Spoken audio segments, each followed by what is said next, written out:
আসসালামু আলাইকুম সবাইকে। আশা করি সবাই ভালো আছো। আমরা চলে আসলাম আমাদের আজকের ক্লাসে। কি অবস্থা? এখনও 9টা বাজে নাই, আমি 2 মিনিট আগে জয়েন করলাম। আমি সবসময় একটু ক্লাসে আগে জয়েন করি। কি অবস্থা তোমাদের? আশা করি সবাই ভালো আছো। আমাদের শুরু হয়ে গেল আমাদের ঢাবি খ বিভাগ পরিবর্তন 4.0 আনঅফিসিয়ালি বলা যায়। হ্যাঁ, আমরা আজকের থেকে আমরা অফিসিয়ালি বলি, অফিসিয়ালি আমাদের ক্লাস শুরু হয়ে গেল।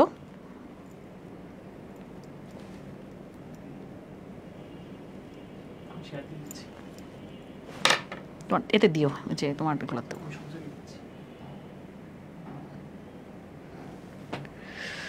ওয়ালাইকুম আসসালাম সবাইকে, কি অবস্থা?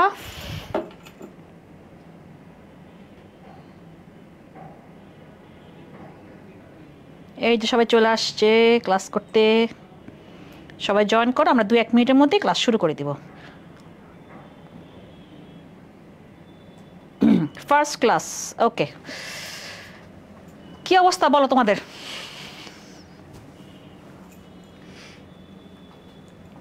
আচ্ছা বলো, এখানে একটা ছবি দেখতে পাচ্ছ।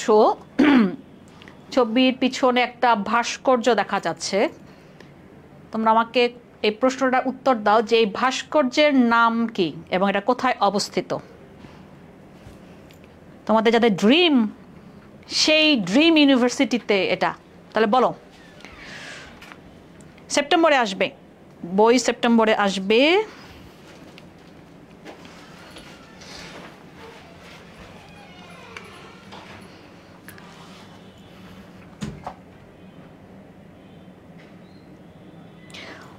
দেখো, যারা এটা জানো না, সেটা হচ্ছে এটার নাম অপরাজেয় বাংলা।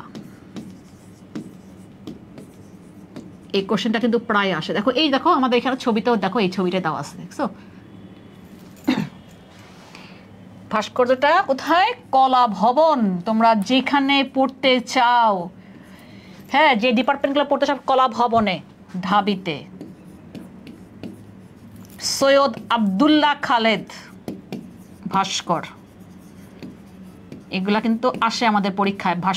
ভাস্কর্য এগুলো আসে। সৈয়দ আব্দুল্লাহ খালেদ না, আরিউতে না, এটা আরিউতে সাবাস বাংলাদেশ। এই তো good, Aparajeyo Bangla.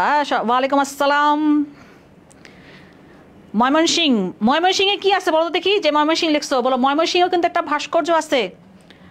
Bangladesh agriculture university, কৃষি বিশ্ববিদ্যালয়। দেখে বলতে পারবে? আচ্ছা, তোমরা অনেকেই জয়েন করে ফেলছো। আমরা ক্লাসটা শুরু করার আগে আমি তোমাকে জিকে নিয়ে কিছু কথা বলি। তোমরা অনেকে জিজ্ঞেস করছিলে, তাই না? আমরা একটু ধারণা দিয়ে তারপর আমরা ক্লাসটা শুরু করব। হইতে পারে তুমি আজকে ক্লাসের কোশ্চেনগুলো দেখলে নাও বুঝতে পারবা, কারণ অবভিয়াস তোমরা এখনও পড়া শুরু করো নাই সাধারণ জ্ঞান নিয়ে। চলো তাহলে আমরা শুরু করি। হ্যাঁ, আচ্ছা, আমি যদি সাধারণ জ্ঞানকে যদি ভাগ করি, আমরা আজকে শুধু মেন সাধারণ জ্ঞানটা নিয়ে বলবো। সাধারণ জ্ঞানকে আমি যদি ভাগ করি, তাহলে আমার সবার আগে আসে 3টা পার্ট, আমি 4টা পার্ট বলবো। হ্যাঁ, বাংলাদেশ বিষয়াবলী, মানে আমাদের বাংলাদেশ নিয়ে আমাকে পড়তে হবে, আমাদের পুরো বাংলাদেশকে নিয়ে পড়তে হবে। আমাদের বাংলাদেশের আশেপাশে কি আছে, বা আমাদের বাংলাদেশের অর্থনীতি, আমাদের বাংলাদেশের জনসংখ্যা, ক্ষুদ্র নৃগোষ্ঠী, বাংলাদেশের ইতিহাস। এখন তার ইতিহাস বাড়ছে, জুলাইয়ের অভ্যুত্থান, বিভিন্ন ব্যক্তিত্ব আছে, আমাদের ব্যক্তিবর্গ আছে, তাদেরকে নিয়ে পড়তে হয়। তার মানে আমি বাংলাদেশকে নিয়ে আমরা তখন পড়বো। আমি যখন 6 থেকে ক্লাস শুরু করবো, তুমি দেখবা ইনশাল্লাহ আমি বাংলাদেশ স্টার্টিং নিয়ে পড়বো। আমাদের বাংলাদেশের আশেপাশে কি আছে, আমাদের বাংলাদেশের সীমান্ত, এগুলো নিয়ে আমরা কিন্তু স্টার্ট করি। তারপর তোমার চলে আসবে তোমাদের আরেকটা টপিক, সেটা হচ্ছে কি, এইটা সবচেয়ে ভাস্ট টপিক, আন্তর্জাতিক বিষয়াবলী, মানে ইন্টারন্যাশনাল অ্যাফেয়ার্স যেটাকে বলি। ইন্টারন্যাশনাল অ্যাফেয়ার্সে কি থাকতে পারে প্রশ্ন, যে তুমি তখন পুরো পৃথিবী নিয়ে পড়বা। এই জন্য আমি সবসময় বলি যে সাধারণ জ্ঞান, ভাস্ট নলেজ, বলি যে পুরো পৃথিবী একটা সাধারণ জ্ঞান। যে কোনো খান থেকে প্রশ্ন আসতে পারে। তুমি বলতে পারবা না স্যার ম্যাডামকে, স্যার এটা তো বইতে নাই। বইতে নাই মানে আমরা যেগুলো বই বানাই সেগুলো হচ্ছে সহায়ক বই, তোমাকে সহায়তা করতেছে তোমাকে। সো যে কোনো খান থেকে প্রশ্ন আসতে পারে। পুরো পৃথিবী কিন্তু বিশাল, সাগর মহাসাগর নিয়ে পড়তে হয়। বিভিন্ন দেশের রাজধানী, মুদ্রা, কোন দেশে কোন মুদ্রা ব্যবহার করবে, কোন দেশের কি রাজধানী, সেটাও আমাকে পড়তে হয়।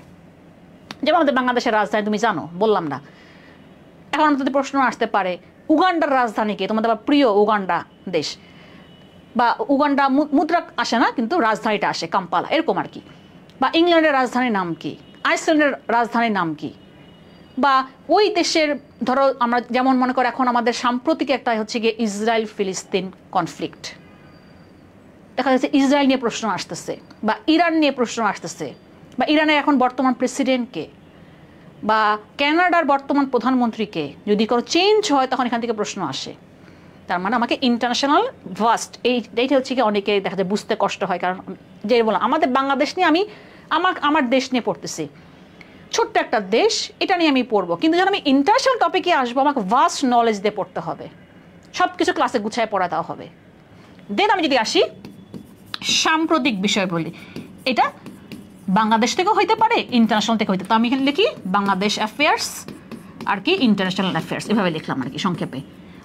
ধরো আজকে কোনো ঘটনা ঘটলো, দেখা গেল এটাই প্রশ্ন হয়ে গেল, কয়দিন আগে দেখছো ইরান ইসরায়েলের উপর আক্রমণ করছে, ইসরায়েল ইরানের উপর আক্রমণ করছে, এখান থেকে প্রশ্ন হয়। দেখবো আজকে একটা প্রশ্ন দেখবো আমরা,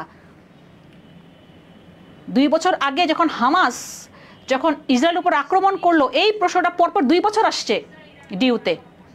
তার মানে কি যে সাম্প্রতিক থেকে প্রশ্ন খুবই ইম্পর্টেন্ট ভার্সিটিগুলাতে। কোথায়? ভার্সিটিগুলাতে কিন্তু সাম্প্রতিক থেকে প্রশ্ন মাস্ট আসবেই। যে আজকে তুমি কোশ্চেন দেখলে বুঝতে পারো, আমি বলবো যে এই কোশ্চেনটা কিন্তু আসছে সাম্প্রতিক থেকে। তার মানে তোমাকে এই 3টা বিষয় গুছায় পড়তে, যেমন সাম্প্রতিক তোমার জিজ্ঞেস করো কি পড়বো, কারেন্ট অ্যাফেয়ার্স পড়বো কিনা, আমরা যেটা পড়ি, আমি কিন্তু আমার বই তো গুছাই দিব এই 8 মাসের ইনফরমেশন, এবং তোমাদেরকে আমি ক্লাসে আমি গুছাই দিব সাম্প্রতিক বিষয় বলি, সব পড়া লাগবে না, কারণ তুমি দেখো যে অনেক সাম্প্রতিক। আমি যদি বলতেছি বাংলাদেশ ইন্টারন্যাশনাল মিলে আমাদের অনেক সাম্প্রতিক, ধরো কেউ আমাদের আজকে প্রধান বিচারপতি বা কেউ চেঞ্জ হইলো, যেমন অলরেডি চেঞ্জ হয়েছে 5ই অগস্টের পর অনেক কিছু চেঞ্জ হয়েছে, তোমাকে আমার চেঞ্জটা পড়তে হবে। যেমন আমাদের বাজেট আসছে, বাজেট আমাদের বাংলাদেশের বাজেট পেশ হয়েছে জুন মাসে, প্রতি বছর জুন মাসে বাজেট হয়, আমি নতুনটা পড়বো। যেমন সামনে এখন আমাদের কি অগাস্ট, সেপ্টেম্বর, অক্টোবর আমার ফার্স্ট উইকের দিকে নোবেল পুরস্কার 2025 ঘোষণা করবে, খুবই গুরুত্বপূর্ণ। এখন আমার তখন আমি গত বছরটা পড়বো না, 24টা আমার গুরুত্ব না, এখন আমি যখন বইতে আমি 24টাই দিব, কারণ আমি তো এখনো পাই নাই। 25এরটা আসবে অক্টোবরে, তাহলে কি এটা কিন্তু সাম্প্রতিক নোবেল পুরস্কার থেকে প্রশ্ন আসছে, তুমি যদি ঘাইটা দেখো প্রতি বছর প্রশ্ন আসে, কারণ এটা একটা সাম্প্রতিক গুরুত্বপূর্ণ টপিক। নোবেল পুরস্কার বা 21 পদক আমাদের বাংলাদেশে 21 পদক হয়ে গেছে 25 সালেরটা ফেব্রুয়ারি মাসে, এখান থেকে প্রশ্ন আসছে। ফেব্রুয়ারির পর যতগুলো পরীক্ষা হয়েছে সবগুলো অ্যাডমিশনে কোনো না কোনো প্রশ্ন আসছে, হয় 21 পদক, না হলে মার্চে আমাদের হচ্ছে গিয়ে স্বাধীনতা পুরস্কার ডিক্লেয়ার করা হয়, ওখান থেকে প্রশ্ন আসছে। তার মানে আমাকে সাম্প্রতিকটা কিন্তু আমাকে মাথায় রাখতে হবে। সো যারা এই জন্য ক্লাসগুলো নিয়মিত যখন করবা তখন তুমি দেখবা যে এগুলা তখন আর পড়তে কষ্ট হবে না। এবার আমরা আসি, আমার যদি লাস্ট টপিক ধরি আমরা এখানে, যে প্রশ্ন ব্যাংক, কোশ্চেন ব্যাংক, যে কেন তোমাদের কোশ্চেন ব্যাংকগুলো দেওয়া হয়েছে। অনেক সময় প্রশ্ন ব্যাংক থেকে অনেক সময় হুবহু প্রশ্ন চলে আসে, আমি যেটা বললাম একটু আগে ডিউতে পর আজকে আমি 24টা পড়াবো, 23-24-এ একটা প্রশ্ন হুবহু সেম প্রশ্ন আমি বলবো তোমাকে, এটাই আসছে 24-25-এ। তাহলে তার মানে কি কোশ্চেন রিপিট হয়, তার মানে এই জন্য প্রশ্ন ব্যাংকটা তোমাকে পড়তে হবে, এই জন্য তোমাকে প্রশ্ন ব্যাংকটা দেওয়া। তোমরা অনেকে বলে প্রশ্ন ব্যাংক দিয়ে কী করবো, প্রশ্ন ব্যাংক দিয়ে কী করবা, তোমার প্রশ্ন ব্যাংক দেখলে তুমি বুঝতে পারবা প্রশ্ন কোথা থেকে আসে। এটা হচ্ছে কি তোমার সাধারণকের একটা নর্মাল কাঠামো।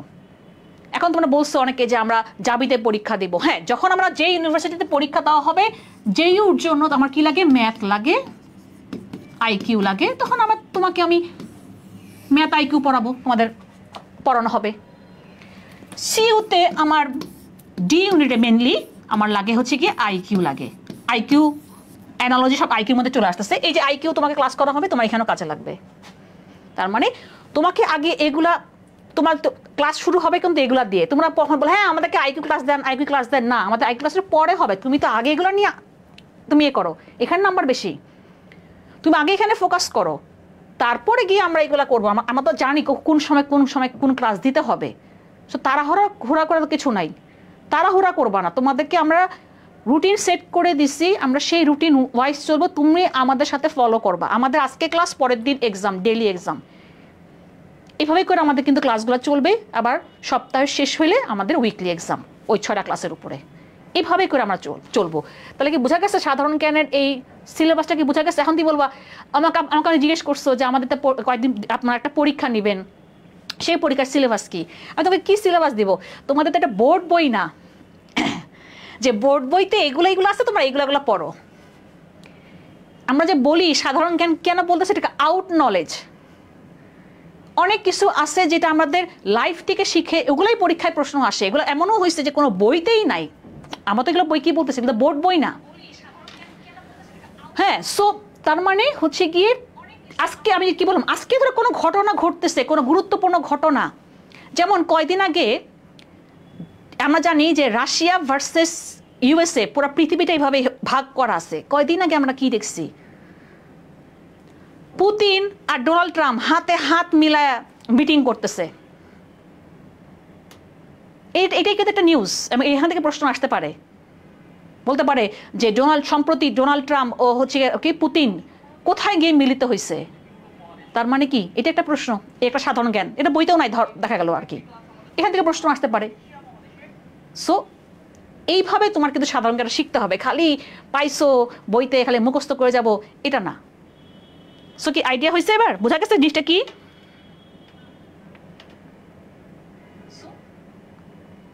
তোমার আউট নলেজ নাই, আমাদের ক্লাস যখন করবা দেখবা তোমার আউট নলেজ এমনিই চলে আসবে।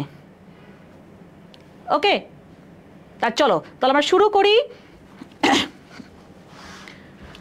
আমরা এখন শুরু করব হচ্ছে গিয়ে আমাদের, তাহলে 1 নম্বর কোশ্চেন থেকে আমরা শুরু করি। ঠিক আছে, আমরা শুরু করে দিলাম। তাহলে আমাদের হচ্ছে গিয়ে প্রশ্ন যেগুলো আসছে 2024-25-এ ঢাকা ভার্সিটিতে। আচ্ছা, আমি একটা বলে দেই যে ডিইউতে জিকে থেকে 30টা প্রশ্ন আসে। আমরা আজকে 30টা প্রশ্নই আমরা সলভ করব, ঠিক আছে? এবং এমসিকিউ, ডিইউতে কোনো রিটেন নাই। এখন আমাদের রিটেন কোথায় ছিল এবার? জিকেতে, সেটা হচ্ছে গিয়ে জগন্নাথ ইউনিভার্সিটিতে। আমি কিন্তু কখন তোকে এভাবে পড়াবো না যে হ্যাঁ এই যে দেখো উপাধি কে হবে অ্যান্সার, এভাবে না। আমি যখন পড়াবো তোমাকে একটু এমনভাবে পড়াবো যে তুমি যেন এক লাইনে যদি কোনো প্রশ্নও আসে, শর্ট কোশ্চেন, যে এক কথায় উত্তর দাও, তুমি এটা করতে পারবা। যে বাংলাদেশের প্রথম প্রেসিডেন্টকে বা বাংলাদেশের প্রথম প্রধানমন্ত্রীকে তোমাকে আমি যখন পড়াবো তখন তুমি পড়তে পারবা। সো আলাদা করে তোমার লিখিতর জন্য তোমার কোনো প্রিপারেশন নেওয়া লাগবে না। তুমি আমার ক্লাস যখন করবা তখন তোমার এমনি তোমার পড়া হয়ে যাবে। ওকে, তাহলে আসো কি বলছে দেখো, শাহী বাঙ্গালা কোন সুলতানের উপাধি ছিল? এই প্রশ্নটা এই বছর অ্যাডমিশনে কয়েকবার করে আসছে। এটা আমরা ধরি, এটা আমরা হচ্ছে প্রাচীন বাংলার ইতিহাস। আমরা যখন মধ্যযুগের ইতিহাস পড়ি তখন আমাদের ইতিহাস থেকে প্রশ্ন আসছে। তাহলে বলো কি হবে অ্যান্সার? শামসুদ্দিন ইলিয়াস শাহ, ফখরুদ্দিন মোবারক শাহ, আলাউদ্দিন হোসেন শাহ, নাকি নাসিরুদ্দিন নুসরত শাহ? বলো কি হবে অ্যান্সার? বলো কি হবে অ্যান্সার? দেখো, ফখরুদ্দিন মোবারক শাহ উনি বাংলার প্রথম স্বাধীন সুলতান, তাহলে এটা হচ্ছে না আপাতত। ইবনে বতুতা, এগুলো আমরা তো পড়াবোই পরে আমার ক্লাসের মধ্যে। ইবনে বতুতা 1346 খ্রিস্টাব্দে আমাদের এই বাংলাতে আসছিলেন। ইবনে বতুতা একজন পর্যটক ছিলেন মরক্কোর। উনি সোনারগাঁও ভ্রমণ করছিলেন কার আমলে? ফখরুদ্দিন মোবারক শাহর আমলে। ইবনে বতুতা একটা বই লিখছেন, সেই বইটার নাম কিতাবুল রেহালা। কে বইটা লিখছে? ইবনে বতুতা, কিতাবুল রেহালা। এই বইতে তিনি আমাদের এই বাংলাকে বলছিলেন ধন সম্পদ পূর্ণ নরক। কি বলছেন? ধন সম্পদ পূর্ণ নরক। কেন? যে আমাদের বাংলাতে অনেক রিসোর্স আছে, কিন্তু আমাদের এই বাংলাতে চরম আবহাওয়া, রাস্তাঘাট ভালো ছিল না। অবভিয়াসলি 1346 সালে উনি আসছে, ওই সময় তো রাস্তাঘাট ভালো ছিল না। সো উনি এই জন্য বলতেছেন যে নরক, কিন্তু আবার এখানে অনেক ধন সম্পদ পূর্ণ। কোন বইতে লিখছেন? কিতাবুল রিহালা। কে লিখছেন? Ibn Battuta. কার আমলে আসছিলেন? ফখরুদ্দিন মোবারক শাহর আমলে আসছিলেন, বাংলার প্রথম উনি স্বাধীন সুলতান। ঠিক আছে, তোমরা অনেকে অ্যান্সার করে ফেলছো, আমি বাকিগুলো একটু বলতেছি। আলাউদ্দিন হোসেন শাহ তার সময় বলা হয় মুসলিম শাসনের স্বর্ণযুগ। এই যে যদি প্রশ্ন যদি আসে, ধরো এটা আসলো না, এটা আসলো যে মুসলিম শাসনের স্বর্ণযুগ কার আমলে, এটাও পরীক্ষায় আসে, এটা একবার বিসিএসে আসছিল যে মুসলিম শাসনের স্বর্ণযুগ কার আমলে, আলাউদ্দিন হোসেন শাহর আমলে। নাসিরউদ্দিন নুসরত শাহ উনি কি বানাইছেন, বড় সোনা মসজিদ, যেটা ওই পারে মানে ভারতের দিকে পড়ছে, আমাদেরটা আবার ছোট সোনা মসজিদ। তাহলে বাকি রইল কি, শামসুদ্দিন ইলিয়াস শাহ। কেন বলা হচ্ছে তাকে, দেখো এবার বলি তাহলে শাহী বাঙ্গালা কেন বলা হচ্ছে, কারণ তার আমলে আমাদের এই বাংলা, এই যে আমাদের যে বাংলা অঞ্চলটা, বাংলা ভাষাভাষী অঞ্চলটা বাঙ্গালা নামে গড়ে উঠছিল, ওইখান থেকে তার নামটা চলে আসছে কি, শাহী বাঙ্গালা। কার সময়, শামসুদ্দিন ইলিয়াস শাহ। বুঝা গেছে? তোমার ইচ্ছা, তুমি নোট করতেও পারো, নাও করতে পারো, কোনো সমস্যা। তুমি দেখো যে কোশ্চেনগুলো কিভাবে আসছে, আমি তোমাকে বাকিগুলো বলতেছি। যে বাংলার প্রথম স্বাধীন সুলতান যদি আসে তাহলে কি বলবা, ফখরুদ্দীন মোবারক শাহ। তাহলে আরেকটা প্রশ্ন আসতে পারে যে কার আমলে ইবনে বতুতা বাংলায় আসছেন, ফখরুদ্দীন মোবারক শাহ। বা ইবনে বতুতা কোন দেশের পর্যটক ছিলেন, উনি আসছেন মরক্কো থেকে। নামটা শুনে বুঝতে পারছো কোনো মুসলিম কেউ। এবং তার বইটার নাম কি, কিতাবুল রিহালা। বা তার সে কোন বইতে হচ্ছে গিয়ে আমাদের বাংলাকে উনি ধন সম্পদপূর্ণ নরক বলছেন, এই কিতাবুল রিহালা বই থেকে। তারপর আমরা বললাম যে নাসিরউদ্দিন নুসরত শাহ বড় সোনা মসজিদটা নির্মাণ করছেন। তাহলে বাকি রইল কি আমার, শামসুদ্দিন ইলিয়াস শাহ। ক্লিয়ার? বাহ, ভালো বলছে অবনী। ঠিক আছে, তাহলে আমরা কিন্তু এখান থেকে একটা প্রশ্ন না, আমরা অনেকগুলো প্রশ্ন পড়লাম। তাহলে আমরা বললাম যে ওনার আমলে আমাদের এই বাংলা ভাষাভাষী অঞ্চল কি নামে গড়ে উঠছিল, বাঙ্গালা। এই জন্যেই দেখো আমরা যে বাঙ্গালা, হ্যাঁ আমরা বাঙালি যে বলি, হ্যাঁ ওনার সময় থেকে নামটা চলে আসতো, এই জন্য তাকে বলা হয় শাহী বাঙ্গালা। ওকে, বা বাঙ্গালিয়ান, শাহী বাঙ্গালিয়ান বা শাহী বাঙ্গালা একই কথা। তাহলে আমার 1 নম্বর প্রশ্ন হয়ে গেল, অনেকে দেখে পারছো। এবার আসো জাতিসংঘ। জাতিসংঘ এটা খুবই গুরুত্বপূর্ণ টপিক, একটা না একটা প্রশ্ন জাতিসংঘ থেকে আসে, বাট এটা ইজি আসছে এবছর 24-25-এ। জাতিসংঘ বিশ্ববিদ্যালয় কোথায় অবস্থিত? হ্যাঁ, পিডিএফটা দিয়ে দিব না, আমি পিডিএফটা দিয়ে দিব এই ক্লাস ক্যাপশনে। বলো কি হবে?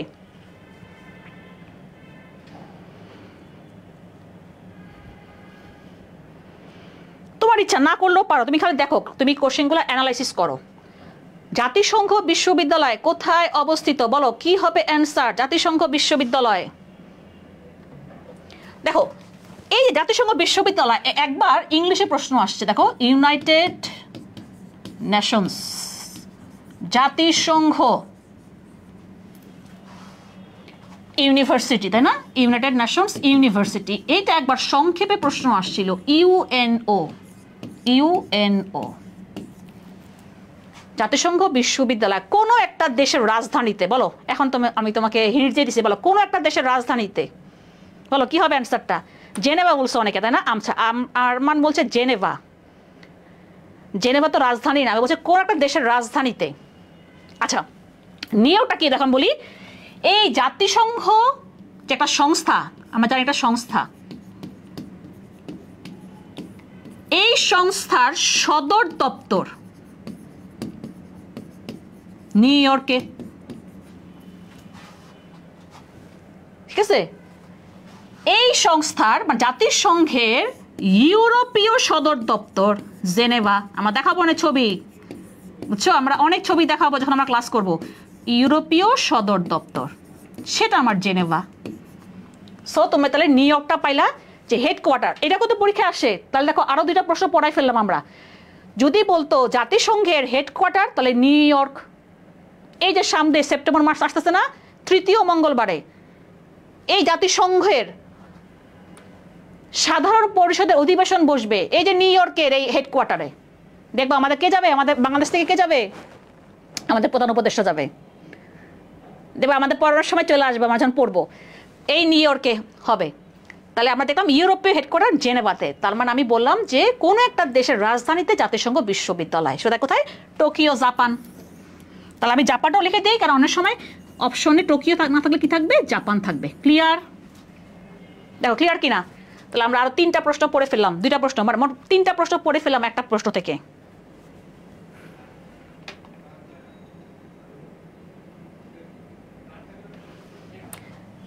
এই ইউনিভার্সিটি কি এ না? ও ইউএনও, আচ্ছা আচ্ছা, হ্যাঁ হ্যাঁ হ্যাঁ ঠিক আছে, এটা ইউ লিখবো, এটা ইউএনও হয়ে গেছে, ইউএনইউ, হ্যাঁ জাতিসংঘ university. Good, thank you U বলার জন্য। ক্লিয়ার? এটাও কি অ্যাডমিশন ক্লাস? ইয়েস, তুমি দেখো, তুমি প্রশ্নটা দেখতে বুঝতে পারতেছো অ্যাডমিশন এই প্রশ্নগুলো আসতেছে। ওকে, তাহলে আমরা পাইলাম জাতিসংঘ, যেমন আমরা আর একটু পড়াই, জাতিসংঘের 6টা সংস্থা আছে। একটা সংস্থার নাম আছে নিরাপত্তা পরিষদ। বলো দেখি, এই যে নিরাপত্তা পরিষদের কথা বললাম, নিরাপত্তা পরিষদের 5টা স্থায়ী দেশ আছে যাদের কি আছে, ভেটো পাওয়ার দেওয়ার ক্ষমতা আছে। কতবার যে আসছে তোমাদের এইচএসসি পরীক্ষার সময়, তোমরা এই কোশ্চেনটা পড়ো যে ভেটো পাওয়ার দেওয়ার ক্ষমতা আছে কোন দেশে বা নেই কোন দেশের। P5 বলি, পার্মানেন্ট 5, এই যে এরা যে বইছে এগুলো নড়ে না, স্থায়ী মেম্বার এগুলা। কোন কোন দেশ? যুক্তরাষ্ট্র, যুক্তরাজ্য, রাশিয়া, ফ্রান্স, চীন। এই 5টা দেশের বা 5টা স্থায়ী দেশের কোনো কি কি আছে, ভেটো পাওয়ার দেওয়ার ক্ষমতা আছে। ভেটো মানে আমি ইহা মানি না, এদের হাতে অনেক ক্ষমতা। এই একটা দেশ যদি কোনো ভেটো দেয় কোনো প্রস্তাবে, সাথে সাথে বাতিল হয়ে যাবে। বাকি যারা যায় যা বলুক কিছু হবে না। এই দেশ বলছে আমি মানি না, ক্যান্সেল, একবারে ক্যান্সেল হয়ে যায়। এটাও পরীক্ষায় আসে, জাতিসংঘের কোন দেশের ভেটো পাওয়ার দেওয়ার ক্ষমতা নাই। তাহলে পড়ে ফেলো, কি কি বললাম? যুক্তরাষ্ট্র, যুক্তরাজ্য, রাশিয়া, ফ্রান্স, চীন। এখন আমি একটা প্রশ্ন করি তোমাদেরকে, করবো? প্রশ্ন করবো কিনা বলো? এই তো লেখছো অনেকে, হ্যাঁ, ইউকে, ইউএসএ, ফ্রান্স, রাশিয়া, চীন। এবার আমাকে বলো, আমরা যখন জাতিসংঘে ঢুকছি তখন আমাদেরকে, আমরা কিন্তু ঢোকার কথা ছিল 72-এ, কিন্তু আমরা ঢুকছি জাতিসংঘে 74-এ। কেন? আমাদেরকে একটা দেশ ভেটো দিছিল যে না, ঢুকতে পারবে না বাংলাদেশ, জাতিসংঘে মেম্বার হতে পারবে না। বলতে পারবা কে কে আমাদেরকে ভেটো দিছিল? জাতিসংঘ শান্তি বিশ্ববিদ্যালয়। তা লিখে দেই, জাতিসংঘ শান্তি বিশ্ববিদ্যালয় কোথায়? কলকাতায় না, জাতিসংঘ শান্তি বিশ্ববিদ্যালয়। সূর্য অনেক জোস, ইংলিশ করো, সান জোস, কোস্টারিকা। একটা দেশের আছে কোস্টারিকা, সেই কোস্টারিকার রাজধানী সান জোসে জাতিসংঘ বিশ্ববিদ্যালয়। এটা তেমন আসে না দেখে আমি লিখি নাই আর কি। তাহলে আমি বললাম যে বাংলাদেশের সদস্যপদ লাভের বিরুদ্ধে কোন দেশ ভেটো দিছিল? বলো। চীন বাধা দিছে। এই তো গুড, আমেরিকা না রিফা, আমাদেরকে চীন ভেটো দিছিল আমাদের বিরুদ্ধে। যখন আমরা ঢুকতে গেছিলাম চীন ভেটো দিছিল বাংলাদেশের সদস্যপদের বিরুদ্ধে। আচ্ছা বলি, আমি একটা কথা বলি যে অনেকে বলছো আমেরিকা দিছে। হ্যাঁ, আমেরিকা দেয় নাই এই কারণে, কারণ আমেরিকা আমাদেরকে 72-এর 4 এপ্রিল 72-এ আমাদেরকে আমেরিকা স্বীকৃতি দিয়েই ফেলছিল, সে আমাদেরকে আর কেন ভেটো দিবে। কিন্তু চীন কিন্তু আমাদেরকে আজকে কয় তারিখ? আজকে কয় তারিখ? 26 তারিখ। 31 তারিখে চীন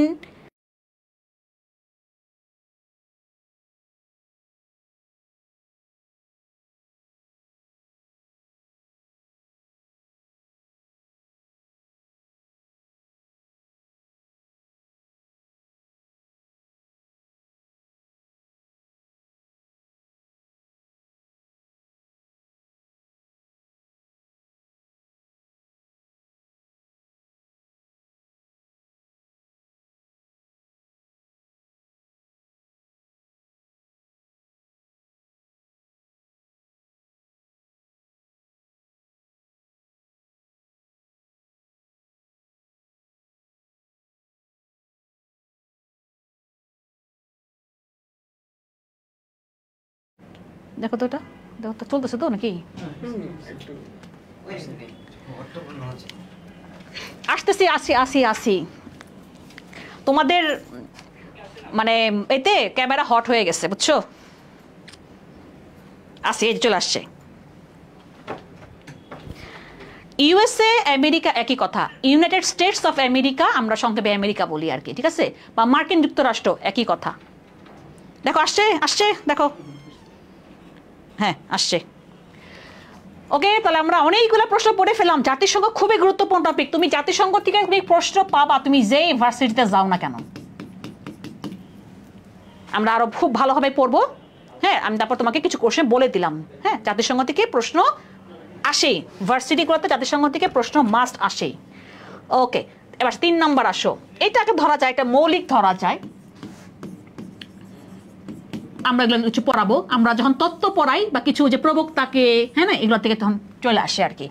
সামাজিক বিবর্তনবাদ তত্ত্বের প্রবক্তাকে বলো। এটা আর্টসের পোলাপাইন ভালো পারবে, এটা আর্টসের পোলাপাইন ভালো পারবে, বলো।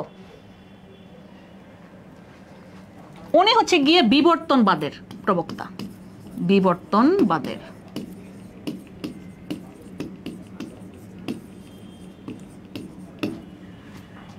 যে জ্যাক রুশোর একটা বিখ্যাত ডায়লগ আছে, বিখ্যাত উক্তি আছে, বলো কি, কে বলতে পারবে, বলো।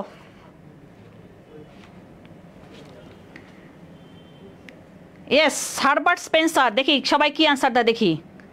জীবন ফিরে পাইলা, হায় হায় রে, কি ভয় পেয়ে গেছো? বলো কি হবে, দেখো আমি লিখে দিচ্ছি। চার্লস ডারউইন হচ্ছে গিয়ে বিবর্তনবাদের প্রবক্তা। রুশোর একটা বিখ্যাত ডায়লগ আছে, man is born free but he is everywhere he is in change.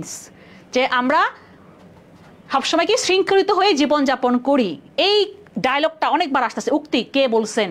তোমরা এটা আর্টসও পাইছো, আর্টসে বলা পাইন, পড়ছো না তোমরা? এটা অনেকবার আসছে। এটা কে বলছেন? রুশো। তাহলে এটা কি হবে অ্যান্সারটা? Herbert Spencer.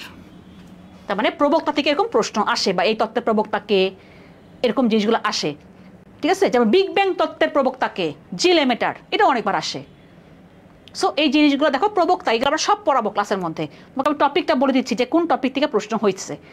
যে এমন না যে তোমরা যে বলো যে ইম্পর্টেন্ট টপিক বলে দেন, দেখা গেলো এবার আসছে প্রবক্তা থেকে, দেখা গেলো পরবর্তীতে আসলোই না। কিন্তু তোমাকে পড়তে হবে, তোমাকে পড়তে হবে। তুমি যখন বইতে পড়ো তোমাকে কিন্তু মোটামুটি সব পড়তে হয়। দেখো তোমরা একটা বলি আমি, এটা এইচএসসি তোমরা কি করছো, এইচএসসিতে চ্যাপ্টার থাকে 6টা বা 7টা, তোমরা একটা চ্যাপ্টার বাদ দিয়ে যাও, না ওটা না পড়লেও আমি সিকিউ কমন পাবো, 11টা থেকে আমি 7টা সিকিউ কমন পাবো। কিন্তু এখানে তা না। এবার যে আসছে বলে যে পরবর্তীতে আসবে কি আসবে না আমরা বলতে পারবো না, কিন্তু তোমাকে পড়তে হবে টপিক সবই পড়তে হবে। হ্যাঁ, আমি তখন তো পরে বলেই দিব যে কোনটা বেশি করে পড়বা, বাট আমাকে টপিক কম বেশি পড়তে হবে। এই জন্য সাধারণ জ্ঞান যখন তোমার জিজ্ঞেস করো যে কোনগুলো বেশি ইম্পর্টেন্ট, তখন এটা সমস্যা হয়ে যায়।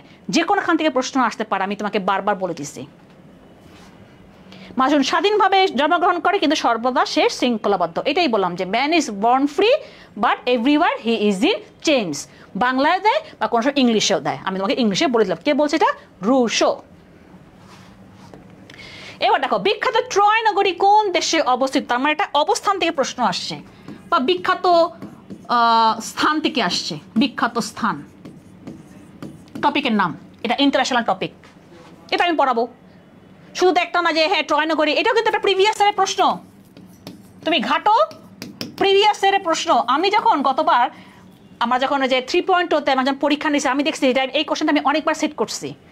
আমি কি রে, এই কোশ্চেনটা আমি দিছিলাম মডেল টেস্টে বা কোন একটা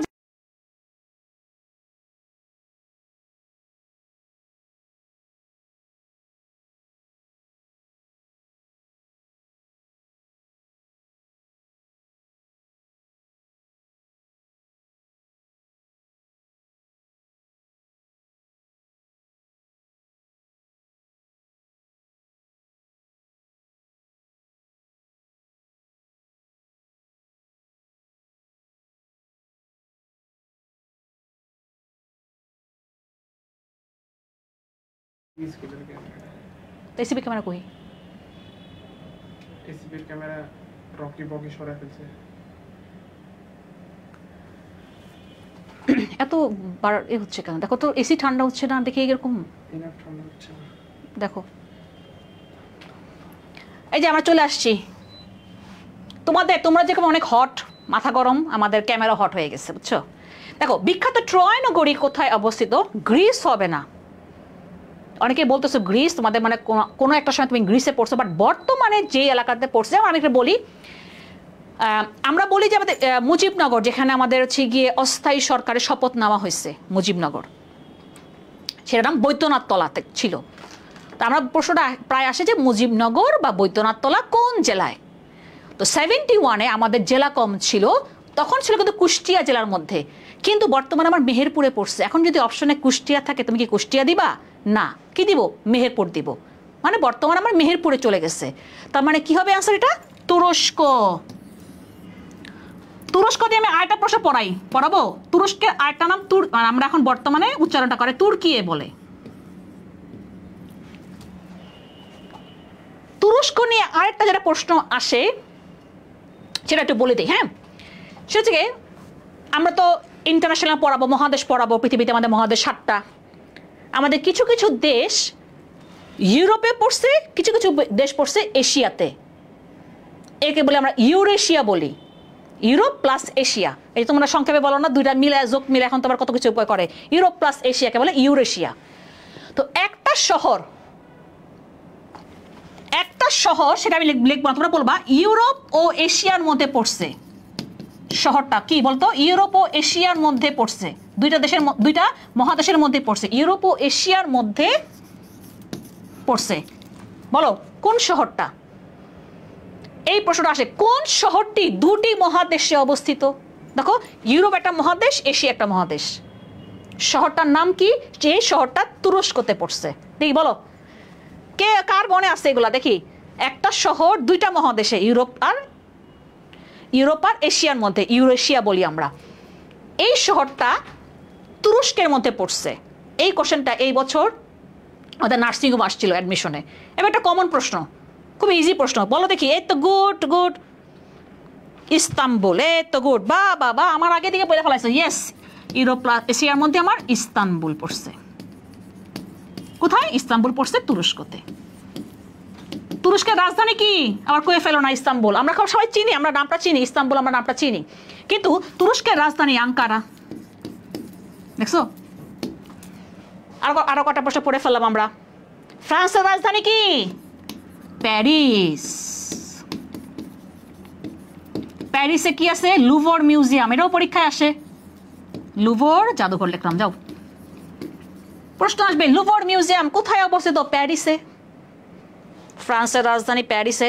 দেখছো, আমরা একটা থেকে আরেকটা থেকে কোথায় কোথায় চলে গেছি। প্রশ্নগুলো আসে, তোমাকে আমি দেখাচ্ছি অ্যানালাইসিস করে যে প্রশ্ন এভাবে আসে অ্যাডমিশনে। তাহলে তুমি পারবা না এখন? যদি আসে লুভর মিউজিয়াম, তুমি দেখো আর ইউ প্রশ্ন ঘাটো, তুমি দেখবা লুভর মিউজিয়াম কোথায় অবস্থিত, এটা কোন সময় জানে আসছিল? প্যারিসে। ওকে, আঙ্কারা। এবার আমরা চলে আসি মেসোপটেমীয় সভ্যতা। এটা আমাদের বিশ্বের বিভিন্ন সভ্যতা, টপিকের নাম বিশ্বের বিভিন্ন সভ্যতা পড়াবো আমরা। কোন টপিক বাদ যাবে না কোনো শিশু। এই শিশু, তোমার তো শিশু তাই না? তোমাদের বয়স 0 থেকে 18-র মধ্যে, তোমার তো সব শিশু। বলো শিশুরা, মেসোপটেমীয় সভ্যতা। আমাদের বিশ্বে বিভিন্ন সভ্যতা আছে। সেই সভ্যতাগুলোর মধ্যে সবচেয়ে প্রাচীনতম সভ্যতা মেসোপটেমীয়। সবচেয়ে প্রাচীনতম, যেমন মিশরীয় সভ্যতা আছে, গ্রিক সভ্যতা আছে, সিন্ধু সভ্যতা আছে। এইগুলোর মধ্যে সবচেয়ে প্রাচীনতম সভ্যতা মেসোপটেমীয়। এটা একটা প্রশ্ন যে বিশ্বের প্রাচীনতম সভ্যতার নাম কি? মেসোপটেমীয়। অনেকেই মিশর বলতেছে। দেখো, বর্তমানে এই যে মেসোপটেমীয় সভ্যতা, মনে রাখবা জানো, আমাদের এই সভ্যতাগুলা বেশিরভাগ কোনো না কোনো নদীর তীরে গড়ে উঠছে। আমরা দেখাবো ক্লাসের মধ্যে। টাইগ্রিস আর ইউফ্রেটিস নদীর মাঝখানে মধ্যবর্তী স্থানে আমার এই মেসোপটেমীয় সভ্যতা গড়ে উঠছে। টাইগ্রিস ইউফ্রেটিস নদীর মাঝখানে, ধরো এটা টাইগ্রিস, এটা ইউফ্রেটিস, এই নদীর মাঝখানে আমার এই সভ্যতাটা গড়ে উঠছে। কে বলতে পারবা এই দুইটা আগের নাম? দজলা, ফোরাত। আমরা শুনছি না যে ফোরাত নদীর পানি শুকায় যাইতেছে, এই দেখো সেই ফোরাত নদী, সেটার নাম কি? ইউফ্রেটিস। তাহলে বলতে পারো যে এইগুলোর নাম আমরা আসলে কোন দেশে শুনতে পাই বর্তমানে? এখন আমার কোন দেশ? এটা ইরাক। ক ইরাক।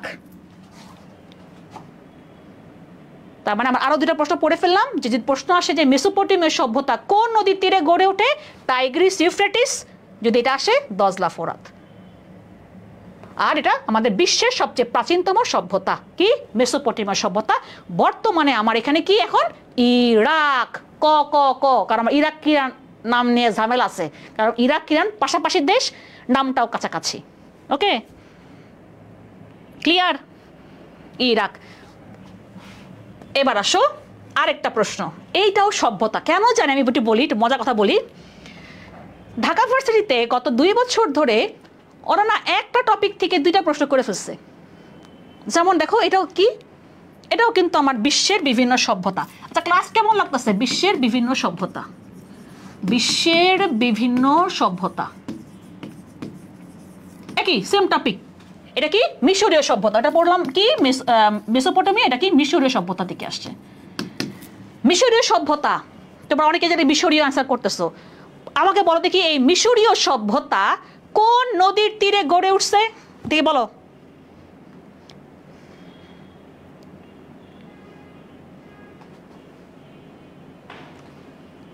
ও বাবা, 24-এ এইচএসসি পরীক্ষা দিছো, আবার 25-এ আলিম দিছো।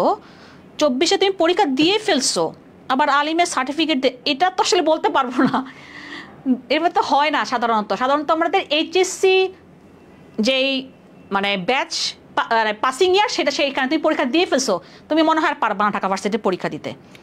মিশরে 9-10-এ পড়ছো? আচ্ছা, দেখো মিশরীয় সভ্যতা কোথায় গড়ে উঠছিল? নীল নদের তীরে, নীল নদের তীরে গড়ে উঠছিল। এই জন্য মিশরকে বলা হয় নীল নদের দান বলা হয়। আচ্ছা, এবার আমাকে বলো, নীল নদ, দেখি কে বলতে পারবা এটা কি? একটাই আছে যে নীল নদ কি পৃথিবীর বা বিশ্বের কি নদী? বলো। আইসিটি টপিক, আইসিটি বলে আসেনি। নীল নদ বিশ্বের দীর্ঘতম নদী, মানে লম্বায় বড়। বিশ্বের দীর্ঘতম নদী নীল নদ। আচ্ছা, আসলোই যখন নদী, কোথার থেকে কই চলে গেছি আমরা? দাঁড়াও না, আইতাছি প্রশ্নে। বিশ্বের দীর্ঘতম নদী নীল নদ। বাংলাদেশের দীর্ঘতম নদী কি কও? বাংলাদেশের দীর্ঘতম নদী কি? দেখছো কোথা থেকে কই জায়গা, দেখছো এটাই হচ্ছে সাধারণ জ্ঞান। কোথা থেকে কোথায় চলে যাবো ঠিক নাই। বাংলাদেশের দীর্ঘতম নদী কি কও? কয়ে ফেলাও। হেরোডোটাস, গুড, নাজবুল, এই তো হেরোডোটাস বলছিল নীল নদের দান বলে আখ্যায়িত করছিলেন কে? মিশরকে ইতিহাসের জনক হেরোডোটাস। এই তো গুড। আচ্ছা, মেঘনা, হ্যাঁ, বিগেস্ট রিভার। দেখো দীর্ঘতম নদী নীল নদ আর বৃহত্তম নদী অ্যামাজন। দেখছো, বৃহত্তম নদী অ্যামাজন, দীর্ঘতম নদী কি? তোমার নীল নদ।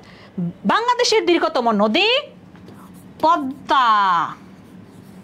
যদি বলা হয় বৃহত্তম নদী, তখন তুমি বলবা মেঘনা। চেঞ্জ হয়েছে এখন, ঠিক আছে? আচ্ছা, তাহলে আমরা পড়লাম, অনেক কিছুই পড়লাম মিশরীয়। এই মিশরীয় সভ্যতায় ওদের যে লিখন পদ্ধতি, ওরা ছবি এঁকে মনের ভাব প্রকাশ করত।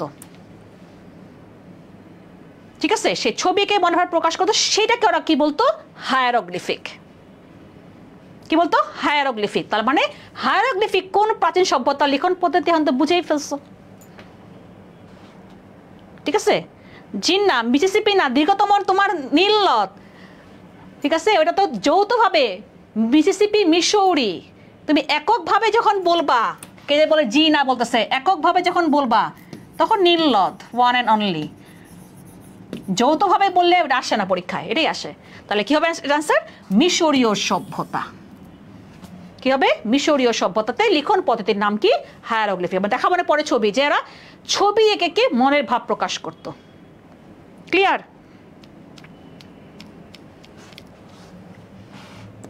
এবার চলে আসি স্টারলিংক। আরে তোমরা এটা ভালোই পারবা, বলো স্টারলিংক কি? আমাদের বাংলাদেশেও আসছে না, বলো। তাহলে ধরা যায় এটাকে আমরা ধরতে পারি রিসেন্ট, লিখতাম, হ্যাঁ, কারেন্ট নিউজ থেকে আসছে, রিসেন্ট টপিক থেকে আসছে এটা। স্টারলিংক 5ই সেপ্টেম্বর পর্যন্ত অফারটা পাবা। শরীফুল ইসলাম।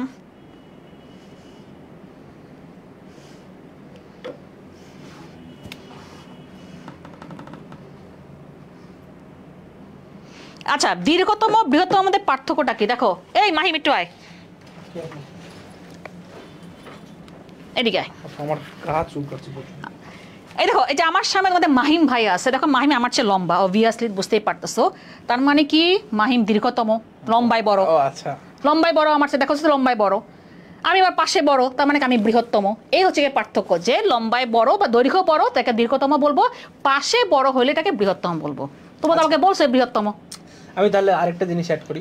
ধরো দুইটা জিনিসের মধ্যে তুলনা করা বোঝাচ্ছে, ফারিয়া আপু আর আমার মধ্যে কে বড়, তাহলে তখন বলা হবে যে ফারিয়া আপু মাহিমের থেকে ক্ষুদ্রতর। কিন্তু এখানে যদি আরেকজন থাকে, তিনজন থাকি আমরা, যখন তিনজনের মধ্যে তুলনা করা হবে তখন ফারিয়া আপু কি ক্ষুদ্রতম। দুইজনের মধ্যে পার্থক্য বোঝালে হয় তর, আর তিনজনের মধ্যে পার্থক্য বোঝালে হয় তম।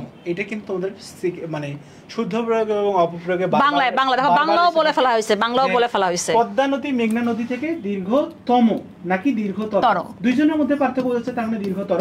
আর যদি বলা হয় পদ্মা বাংলাদেশের দীর্ঘতম নদী, কারণ সবগুলো নদীর মধ্যে পার্থক্য বোঝাচ্ছে। So that's the point. Okay, ধন্যবাদ বাংলা বলার জন্য। ঠিক আছে।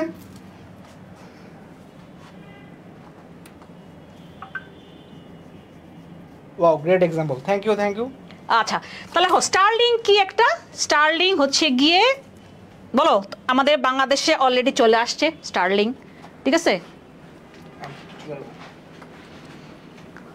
তাহলে আমাদের বাংলাদেশে আনুষ্ঠানিকভাবে শুরু হয়েছে 18 জুলাই থেকে, তার মানে বেশি দিন হয় নাই, মাসখানেক হয়েছে, তাই না? তাহলে 2025-এ আমরা জানি এটা তার কি স্যাটেলাইট ভিত্তিক ইন্টারনেট সেবা।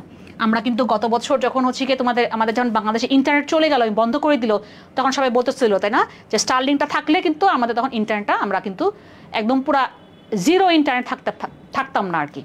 তাহলে আমাদের বাংলাদেশে আনুষ্ঠানিকভাবে চালু হয়েছে 18 জুলাই। বলো এবার দেখি স্টারলিং কার? স্পেস এক্স, তাই না? Space x. এবার এটা বলো, স্পেস এক্স এর মালিক কে? বলো মালিক কে? কও দে, বলো কে মালিক, কে বলো?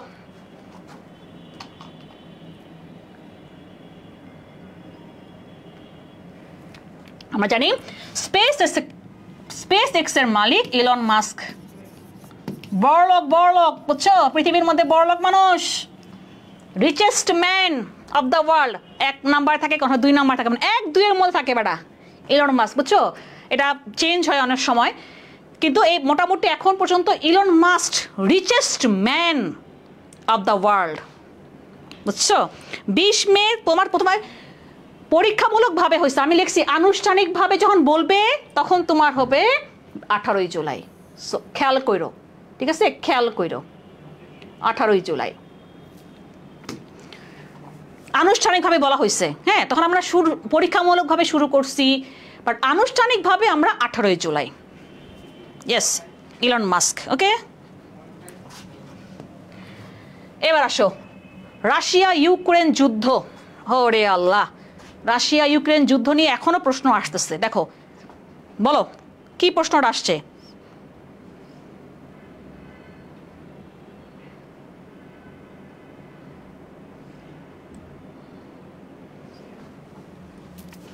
কি বলছে? রুশ ইউক্রেন যুদ্ধে রাশিয়াকে সমর্থন করেনি কোন দেশ? দেখো এখনো কিন্তু যুদ্ধ বন্ধ হয় নাই। রাশিয়া ইউক্রেনকে আক্রমণ শুরু করছে 24, হ্যাঁ বাংলায় লিখছি, ফেব্রুয়ারি 22। দেখো প্রায় 3 বছর ধরে যুদ্ধ চলতেছে। দেখো এখনো প্রশ্ন আসতেছে, তাহলে এটাকে আমরা সাম্প্রতিকই ধরি, এটাকে সাম্প্রতিক ধরলাম, রিসেন্ট কারেন্ট নিউজ থেকে আসছে। আবারও দেখো কারেন্ট নিউজ, একটু গুণো দেখো কয়টা কারেন্ট নিউজ আসছে, একটু গুইনো কয়টা কারেন্ট নিউজ আসছে। এটা ওটা কারেন্ট, আচ্ছা এটা ওটা কারেন্ট, এটাও ধরছি আমি, রিসেন্ট ধরছি, এটা একটা কারেন্ট নিউজ। দেখো রাশিয়াকে সমর্থন করেনি কোন দেশ? মনে রাখবা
এরকম বারবার এরকম ঝামেলা গুলো একটা লাইভ ক্লাসে ঝামেলা হয়ে যায় না? পুরো কোন ক্যামেরা গরম হয়ে যাচ্ছে।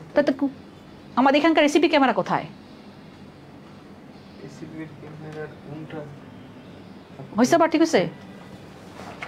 আর যেটা বলতেছিলাম আমরা যে ইউরোপের কোনো কান্ট্রি কিন্তু রাশিয়াকে সাপোর্ট করে নাই, তার মানে হাঙ্গেরি একটা ইউরোপের কান্ট্রি, তাহলে কি হবে হাঙ্গেরি। আমি লিখে দিচ্ছি হাঙ্গেরি একটা ইউরোপের দেশ, ইউরোপ। যখন আমরা রাজধানী পড়বো তখন আমাদের চলে আসবে যে কোন কোন দেশগুলো আমার ইউরোপের কান্ট্রি, ঠিক আছে?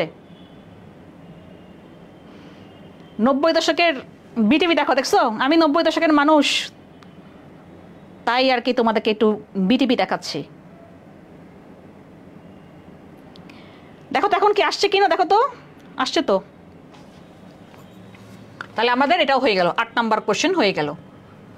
এবার আসো, যুক্তরাষ্ট্রে গ্র্যান্ড ওল্ড পার্টি নামে পরিচিত কোন দেশ, পরিচিত কোন দল? গ্র্যান্ড ওল্ড পার্টি, এটাকে বলা হয় গ্র্যান্ড ওল্ড পার্টি, জিওপি। বলো কি হবে অ্যান্সার এটা?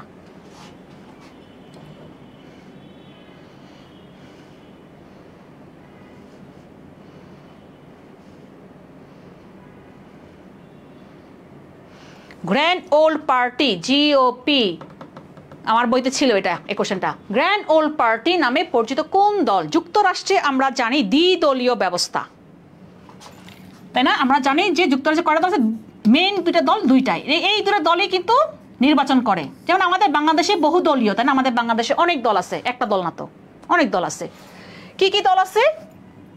রিপাবলিক একটা, রিপাবলিক, আর এটা কি ডেমোক্রেট। দেখো তোমাদেরকে আরেকটা প্রশ্ন পড়া হয়ে গেল যে যুক্তরাষ্ট্রে দুইটা দল, দ্বিদলীয় ব্যবস্থা, ডেমোক্রেট, ডেমোক্রেট। তার মানে বুঝতেই পারতেছো যে কোন দুইটার মধ্যে অপশন। তার মানে দেখো এ আর ডি বাদ পড়ে গেল। আমি বললাম যে দুইটা দল মেনলি, তাহলে হবে কি বি আর সি এর মধ্যে প্রশ্ন, অ্যান্সারটা বলো কি হবে অ্যান্সার?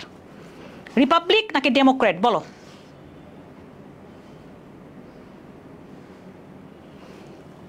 তাহলে কি হবে? আমরা জানি এখানে এবার আমাদের ইউএসএতে এখন কে? ডোনাল্ড ট্রাম্প প্রেসিডেন্ট, বাটা কিন্তু কোথাকার? রিপাবলিক দলের, ডোনাল্ড ট্রাম্প। তাহলে কি হবে অ্যান্সারটা? রিপাবলিক। কি হবে? রিপাবলিক, ঠিক আছে।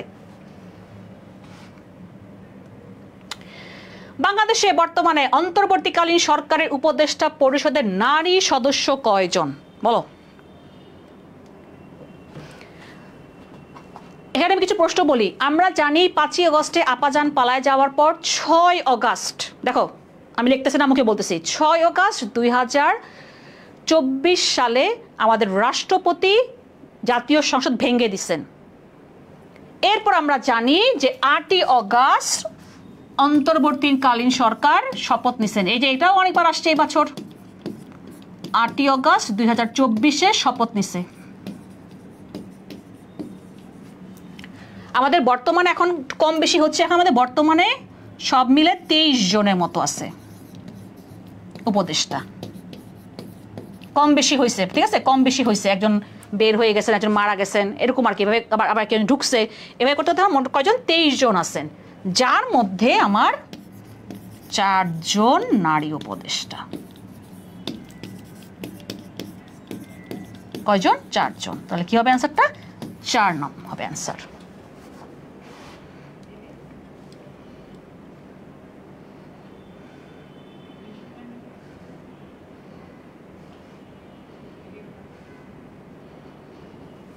তাহলে কত হবে?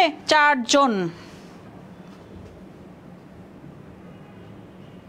এই প্রশ্নটা আসছে অন্তর্বর্তীকালীন সরকার কবে শপথ নিছেন? 8ই আগস্ট। এটা দেখবা এবার আরইউতে বা কেইউতে কোনো না কোনো পরীক্ষা আসছে। 24-এর অ্যাডমিশন এই কোশ্চেনটা আসছেই। তারপর আসছে ডিউতে কোনটা? 4 জন নারী উপদেষ্টা। তারপর ডক্টর মোহাম্মদ ইউনূসকে নিয়ে প্রশ্ন আসছে, যেহেতু আমাদের এখন প্রধান উপদেষ্টা। যেমন আগে বলা হয়তো শেখ মুজিব, এখন আমার দেখা গেছে ডক্টর মোহাম্মদ ইউনূসকে নিয়ে প্রশ্ন আসছে। এই যে একটু পরে দেখবো আমরা ডক্টর মোহাম্মদ ইউনূসকে নিয়ে আমরা প্রশ্ন আজকে আমরা দেখবো। তাহলে আসো এবার দেখি, পরবর্তী দেখি প্রশ্ন 11 নম্বর দেখি কি বলছে। অলিম্পিক, তার মানে একটা খেলাধুলা। আচ্ছা এটাকে আমি সাম্প্রতিক ধরি, হ্যাঁ এটাকে আমি সাম্প্রতিক ধরি, এটাকে আমার সাম্প্রতিকে নিয়ে যাই। হ্যাঁ এটা আমাদের সাম্প্রতিক থেকে প্রশ্ন আসছে। খেলাধুলা, বিশ্বের খেলাধুলা, খেলাধুলা থেকে প্রশ্ন। অলিম্পিক, এই যে আমরা যে অলিম্পিকটা দেখি বা আমরা যে বাংলাদেশ অলিম্পিকে আমরা জয়েন করি, সেই অলিম্পিকটা হচ্ছে গ্রীষ্মকালীন অলিম্পিক, সামার অলিম্পিক। এটা কি নাম? Summer Olympic. Summer Olympic.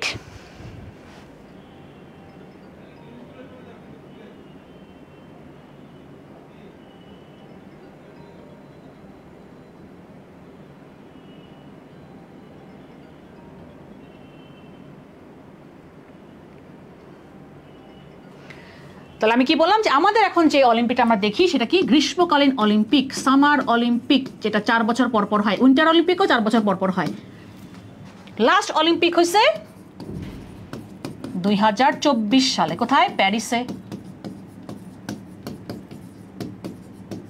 আগামীতে কোথায় হবে? 28-এ। দেখো আমি কি বললাম, 4 বছর পর পর হয়, তার মানে 28-এ অলিম্পিক হবে। কোথায় হবে? Los Angeles. লস অ্যাঞ্জেলেস, এটা কোথায়? ইউএসএতে, মার্কিন যুক্তরাষ্ট্র, ইউএসএতে। এখন তোমাকে প্রশ্ন করতে পারে যে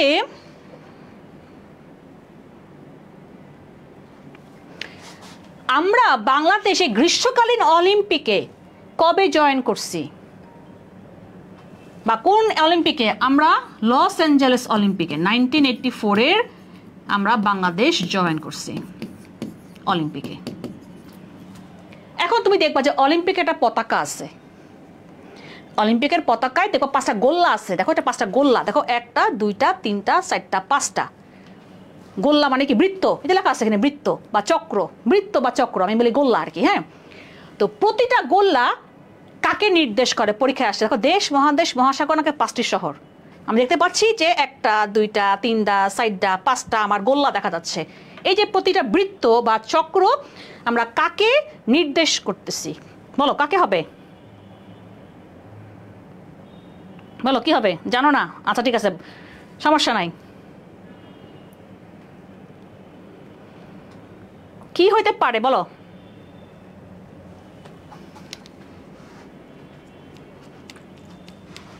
বলো কাকে নির্দেশ করে? আমাদের মহাদেশকে নির্দেশ করে। মহাদেশ, আমাদের 7টা মহাদেশ আছে। 7টা মহাদেশের মধ্যে তো আমাদের অ্যান্টার্কটিকাতে তো কোনো মানুষ বসবাস করে না, সো এটা বাদ। তাহলে রইল কটা? 6টা। আমরা আমেরিকাকে আমরা ভাগ করি উত্তর আমেরিকা, দক্ষিণ আমেরিকা। এখানে আমরা একেবারে আমেরিকাকে বলতেছি। সো এটাও তো প্রশ্ন আসতে পারে এভাবে যে দেখো নীল বৃত্ত, এই যে নীলটা ইউরোপকে নির্দেশ করতেছে, নীল বৃত্ত। হলুদটা নির্দেশ করতেছে আমরা এশিয়া, আমরা এশিয়ার মানুষ, আমাদের বৃত্তটা কি? হলুদ কালারের। সবুজটা কি? ওশেনিয়া বা অস্ট্রেলিয়া। এখানে আমি কি লিখলাম? ওশেনিয়া লিখলাম। হ্যাঁ, ওশেনিয়া মহাদেশকে নির্দেশ করে। আফ্রিকাতে কালা কালা মানুষ বসবাস করে, তার মানে কি? আফ্রিকাটা মানে কালোটা কি? আফ্রিকা মহাদেশ। আর এই যে লালটা কি? আমেরিকা। তাহলে কয়টা হলো মহাদেশ? এখানে 5টা। তাহলে মহাদেশকে নির্দেশ করতেছে। তাহলে কি হবে অ্যান্সারটা? মহাদেশ হবে অ্যান্সার। এই যে এখন আমরা সবাই অ্যান্সার করতে পারছি, মহাদেশ। ক্লিয়ার? তাহলে আমরা কিন্তু আরো কোশ্চেন পড়ে ফেললাম। প্রশ্ন আসতে পারে কিন্তু তোমাদের, কারণ যেহেতু সামনে তোমরা পরীক্ষা দিবা। আমার সামনে আমার হচ্ছে গিয়ে গ্রীষ্মকালীন অলিম্পিক হবে 28-এ লস অ্যাঞ্জেলেস, ইউএসএ। এই লস অ্যাঞ্জেলেস, ইউএসএ আমরা বাংলাদেশ প্রথম অলিম্পিকে অংশ নিয়েছিলাম, গ্রীষ্মকালীন অলিম্পিক। এটাও প্রশ্ন আসতে পারে। বা সামনে আমাদের 26-এ কি আছে? বিশ্বকাপ ফুটবল আছে। খেলাধুলা থেকে প্রশ্ন আসে, বিশ্বকাপ ফুটবল আছে। 22-এ হয়েছে, তারপর সামনে আমার 26-এ। তার মানে কি? দেখো তোমাদের জন্য একটা ইম্পর্টেন্ট, কারণ 26-এ আমাদের খেলা হবে জুন মাসের দিকে। তোমাদের ধরো পরীক্ষা তো হইতে পারে প্রথম দিকে। সো বলতে পারে যে আগামী বিশ্বকাপ ফুটবল কোথায় হবে? 3 দেশে হবে, কামেজুতে হবে, কানাডা, মেক্সিকো, যুক্তরাষ্ট্র। প্রশ্ন আসতে পারে। বা আসতে পারে হচ্ছে গিয়ে আমাদের বিশ্বকাপ ক্রিকেট থেকে আসতে পারে। আমাদের 23-এ ক্রিকেট হয়ে গেছে, সামনে আমার হবে 27-এ। প্রতিটা এই 3টা খেলা আমাদের 4 বছর পর পর হচ্ছে, এবং এখান থেকে প্রশ্ন আসে। গ্রিন, গ্রিন ওশেনিয়া বা অস্ট্রেলিয়া। ওশেনিয়া বা অস্ট্রেলিয়া মহাদেশ বলা হয়, ওশেনিয়া বা অস্ট্রেলিয়া, গ্রিনটা। তাহলে আমরা অলিম্পিকও পেয়ে গেলাম। এবার আসো ঢাকা ভার্সিটিতে যখন পরীক্ষা দিবা, তুমি দেখবা একটা প্রশ্ন ঢাকা ভার্সিটি সম্পর্কিত আসবে।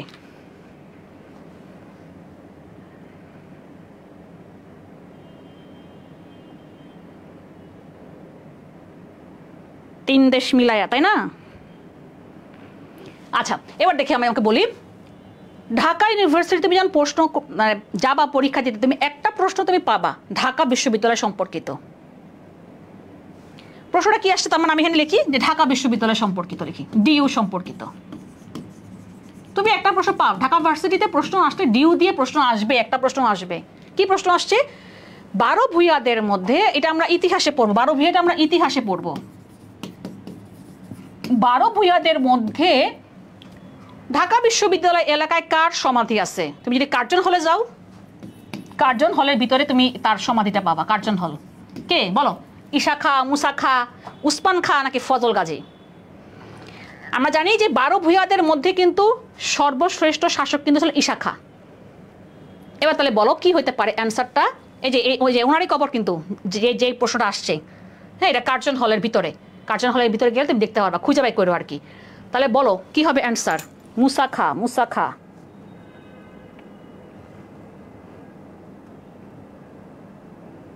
তাহলে কি হবে অ্যান্সার? মুসা খা। ঠিক আছে, এটা কবর কার? মুসা খার কবর। ঠিক আছে, তাহলে আমরা পেয়ে গেলাম ডিউ সম্পর্কিত। আচ্ছা বলো, যেহেতু ডিউ দিয়ে আমরা প্রশ্ন করতেছি, তাহলে বলো দেখি ঢাকা বিশ্ববিদ্যালয় কবে প্রতিষ্ঠা হয়েছে? বলো, এগুলো কিন্তু একটা কমন প্রশ্ন। ঢাকা বিশ্ববিদ্যালয় কবে প্রতিষ্ঠা হয়েছে বলো? ঈশা খা না, আব্দুল্লাহ আলী ঈশা খা না, এটা মুসা খা হবে।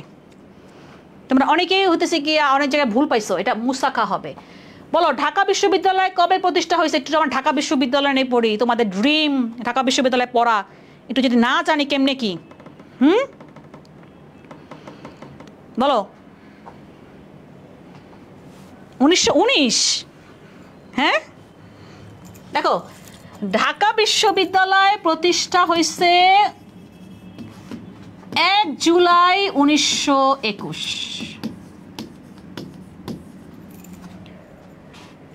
ঢাকা বিশ্ববিদ্যালয় প্রতিষ্ঠার জন্য আমরা একটা কমিশন গঠন করছিলাম। কমিশনের নাম ছিল নাথান কমিশন। কি commission? Nathan commission. Robert Nathaniel প্রধান ছিলেন, তাই তার নামে। এটা কবে গঠিত হয়েছিল?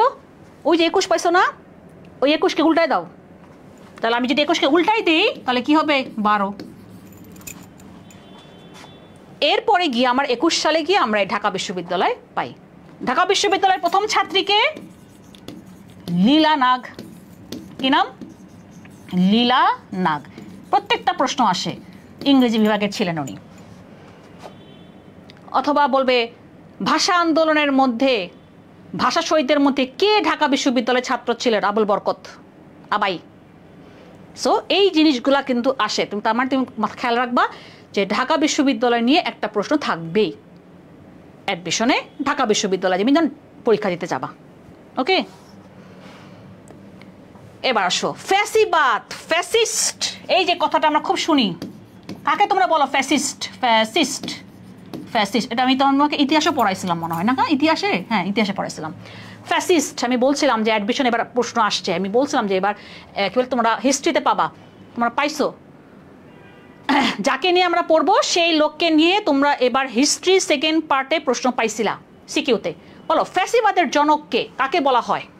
বলো ফ্যাসিবাদের জনক কাকে বলা হয়? আচ্ছা অলরেডি সবাইকে অ্যান্সার করে ফেলছি। মুসোলিনি, আবুল। আচ্ছা বলো কি হবে? আমরা কোথায় 13তে আসছি? Benito Mussolini. আচ্ছা বেটা কোন দেশের? আগে বলো এটা। এই যে মুসোলিনি তোমরা যে বলতেছো, বেটা কোন দেশের? ইটালির। তাহলে এই যে ফ্যাসিস্ট আমি বললাম ফ্যাসিও থেকে আসছে, হ্যাঁ, তার মানে এটা কোথা থেকে আসছে? কোন ভাষা? যেহেতু বেটা ইটালি, তার মানে ইতালীয় থেকে ভাষা, ইতালীয় ভাষা থেকে আসছে। এটাও এবার এই যে যে লেখছে না ইটালীয়, এটা খুব সম্ভবত আরিউর কোন একটা শিফটে আসছিল এবার 24-25-এ। তাহলে ইটালীয় ভাষা থেকে আসছে। দেখো তার মানে এই বছর এই যে ফ্যাসিবাদ আমি বলছিলাম ক্লাসের মধ্যে, দেখো ফ্যাসিবাদ আমরা সে কাছে ফ্যাসিস্ট বলতেছি, দেখবার প্রশ্ন আসতে পারে। এক জায়গায় আসছে ফ্যাসিবাদের জনক, আরেক জায়গায় আসছে এই ফ্যাসিস্ট শব্দটা কোথা থেকে আসছে? ইটালীয় ভাষা থেকে আসছে। তাহলে কি হবে? Benito Mussolini. আচ্ছা হিটলার নিয়ে কিছু প্রশ্ন পড়ি আমরা, হ্যাঁ, যেহেতু হিটলারের কথাটা দেখতে পাচ্ছি। আচ্ছা বলতে পারবা যে এই 4 জনের মধ্যে কোন ব্যক্তির কারণে সেকেন্ড ওয়ার্ল্ড ওয়ার শুরু হয়েছিল? বলো কোন ব্যক্তির কারণে বা এক লোকের কারণে কিন্তু সেকেন্ড ওয়ার্ল্ড ওয়ার শুরু হয়েছিল? একটা বেটার জন্য। বলো কার জন্য? Second world war. দেখো পুরো বিশ্বযুদ্ধ লাগাই দিছে বেটা, বুঝছো? বলো দেখি কে?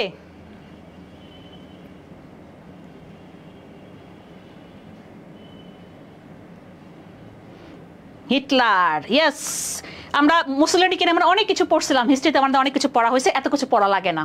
হ্যাঁ, আমরা অল্প কিছুই পড়বো আমরা জিকেতে। তোমাদের যেমন হিস্ট্রিতে অনেক কিছু পড়ছো, পার্থক্য পড়ছো দুজনের কি এত মানে অনেক কিছু পড়ছি আমরা, হিটলার, হ্যাঁ আর কি তোমার হচ্ছে কি মুসোলিনিকে আমরা পড়ছি অনেক কিছু, সেগুলো আর পড়া লাগবে না। আমরা জানি যে হিটলারই কিন্তু যখন পোল্যান্ড আক্রমণ করলো 1939-এ, তখনই সেকেন্ড ওয়ার্ল্ড ওয়ার শুরু হয়। ঠিক আছে, তার মানে আমরা হিটলার নিয়ে আমরা পরে গিয়ে পড়বো। আমরা জানি যে হিটলার 1933 সালে জার্মানির চ্যান্সেলর হয়েছে, জার্মানির চ্যান্সেলর হন। নাৎসিবাদ, তার দলের নাম কি ছিল? নাৎসি। এই জন্য আমাদের আসে যে নাৎসিবাদ যদি হয় তাহলে হিটলার, আর ফ্যাসিবাদ হলে কি? মুসোলিনি। 33 সালে জার্মানির চ্যান্সেলর হয়েছেন হিটলার। তার দলের নাম কি? চলো একটু পড়ে ফেলি আমরা। তার দলের নাম কি? নাৎসি। নাৎসি। আর গোপন পুলিশ বাহিনী গেস্টাপো। কার? সব হিটলারে কিন্তু। হ্যাঁ, এগুলো আসে পুলিশ বাহিনী কি? গেস্টাপো। তাহলে আমরা আরো কিছু পড়ে ফেললাম।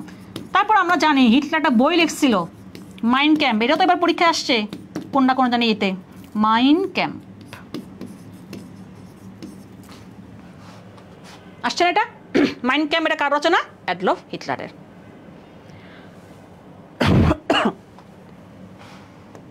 এবার চলে আসি আমরা মুক্তিযুদ্ধ। এতক্ষণ একটা পাইলাম, মুক্তিযুদ্ধ থেকে একটা প্রশ্ন আসছে। এবার আমরা ইতিহাস কিন্তু বেশ অনেক কয়েকটা ক্লাস মিলে পড়াবো। আমাদের প্রাচীন যুগের ইতিহাস আছে, তারপর আমাদের মধ্যযুগের মুসলিম ইতিহাস আছে, তারপর ইংরেজ আমল আছে, তারপরে আমরা পাকিস্তান আমলে আসবো। ঠিক আছে, তো আমার স্টেপ বাই স্টেপ, আমি কখনো আগে ঠাস করে গিয়ে আমি মুক্তিযুদ্ধ পড়াবো না। স্টেপ বাই স্টেপ, আর ইতিহাস তুমি স্টেপ বাই স্টেপ পড়বা। তুমি হঠাৎ করে তুমি 71-এ ঢুকে যাবা, তুমি তার আগে না পড়ে। দুটা দেশ ভাগ হবে, আমরা পাকিস্তান আমলে আন্ডারে চলে আসবো, তারপরে গিয়ে আমরা বাংলাদেশ, স্বাধীন বাংলাদেশ পাবো। স্টেপ বাই স্টেপ আসবে আমাদের ক্লাসগুলো। দেখো কি বলছে, 71-এর যুদ্ধের সময় বাংলাদেশ নৌবাহিনী যে সেক্টরের অধীনে ছিল। মাইন ক্যাম্প, তাই না? বানানটা ভুল করছে আমি, তাই না? হ্যাঁ, আমরা এই জন্য বলতেছিলাম যে কিছু একটা আমি দেই নাই, তাই না? কি দেই নাই? KMPF, এখানে এফ হবে। হ্যাঁ, আমি একটা বলছিলাম কি জানি, মিসিং মাইন ক্যাম্প। আচ্ছা, আমরা বাংলাদেশের মুক্তিযুদ্ধের সময় আমরা পুরো বাংলাদেশকে আমরা 11টা সেক্টরে ভাগ করছি। তোমাদেরকে আমি পড়াইছিলাম মনে হয় লাস্ট কোন ক্লাস একটা, 11টা সেক্টরে ভাগ করছি। দেখো এই যে 10 নম্বর যে প্রশ্নটা নৌবাহিনী, এই প্রশ্নটা কয়েকবার মানে 3 ভাবে আসে। কি বলছে? আমরা 11টা সেক্টরে ভাগ করছি। দেখো কোন সেক্টরটি ব্যতিক্রম? আচ্ছা, এর মধ্যে ব্যতিক্রম ধর্মী সেক্টর, দেখো প্রশ্নটা অন্যভাবে আসতে পারে। ব্যতিক্রম ধর্মী সেক্টর, দেখো কিভাবে আসতেছে। অথবা বলবে কোন সেক্টরে নিয়মিত সেক্টর কমান্ডার ছিল না? কোন সেক্টরে নিয়মিত সেক্টর কমান্ডার ছিল না?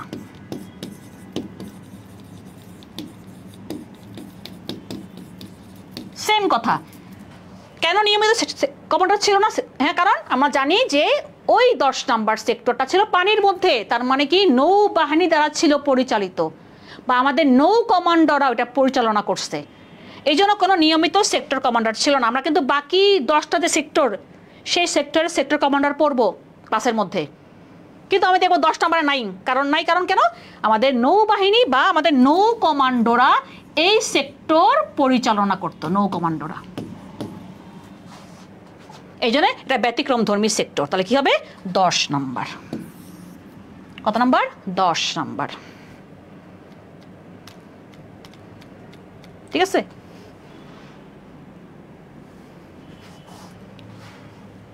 এবার চলে আসি 2023 সালে। দেখো আবার সাম্প্রতিক, আবার 23 সালের সাম্প্রতিক ধরছে 24 সালের প্রশ্নে। দেখছে সাম্প্রতিক, এটা আমি 23-এ পড়াইছিলাম। 2023 সালে ধ্বংসপ্রাপ্ত টাইটান ছিল একটি। আচ্ছা, এটার একটা কারণ আছে। কারণ একটু বলি। আমরা জানি টাইটানিক জাহাজ, সিনেমা দেখছো? টাইটানিক জাহাজ, তাই না? টাইটানিক জাহাজ, টাইটানিক জাহাজ বরফের ধাক্কায় খেয়ে কি আটলান্টিক মহাসাগরে ডুবে গেছে, ঠিক কিনা বলো? আটলান্টিক মহাসাগরে, আটলান্টিক মহাসাগরে সে ডুবে গেছে, এরকম দুই টুকরা হয়ে এরকম আমরা দেখছি সিনেমার মধ্যে, তাই না? ভেঙে গেছে, একদম ডুবে গেছে। হ্যাঁ, অনেক মানুষ বেঁচে গেছে, অনেক মানুষ মারা গেছে। কবে? 1912 সালে। সে যাচ্ছিল কোথায়? আমি বলি, মজার কথা বলি, আমিও পার হয়েছি আটলান্টিক মহাসাগর। সে যাচ্ছিল লন্ডন থেকে নিউ ইয়র্কে, ঠিক আছে? এই ধরো লন্ডন, এই পুরো আটলান্টিক মহাসাগর, এখানে আমার নিউ ইয়র্ক ধরো, ঠিক আছে? তার মানে এই যে পুরো আটলান্টিক মহাসাগর, তুমি যখন আমেরিকার দিকে আসবা, আমেরিকার সাইডে তোমাকে এই আটলান্টিক মহাসাগর পাড়ি দিতে হবে। আর হ্যাঁ, এটা আর শেষ হয় না। হ্যাঁ, যখন প্লেন উপর দিয়ে যায়, আটলান্টিক মহাসাগরের উপর দিয়ে যায়, কিরে শেষ হয় না কেন? ভয় লাগে, কারণ পড়ে গেলে শেষ। কোথায় যাবে? আটলান্টিক মহাসাগর ডুবে যাবা। এটা পার কর, তুমি যেখান থেকে আসো না কেন, তোমাকে আমেরিকা ঢুকতে হলে, আমেরিকা কানাডা, তোমাকে এই আটলান্টিক মহাসাগর পাড়ি দিতে হবে, ঠিক আছে? তাহলে এই আটলান্টিক মহাসাগরে আমার টাইটানিক জাহাজ নিমজ্জিত হয়েছে, মানে এখানে ডুবে গেছে। ধরো এখানে আমার ডুবে গেছে, ঠিক আছে? ধরো এই জায়গাটাতে যদি ডুবে গেছে, তো টাইটানিক জাহাজের ধ্বংসাবশেষ আছে, তাই না? পানির নিচে।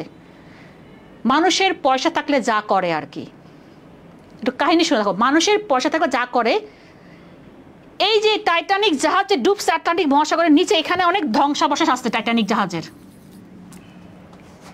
এইটা দেখার জন্য মানুষ টাকা খরচ কইরা এই আটলান্টিক মহাসাগরের নিচে ডুবো জাহাজ নিয়ে নিচে গেছে, দেখবে টাইটানিক জাহাজ দেখবে।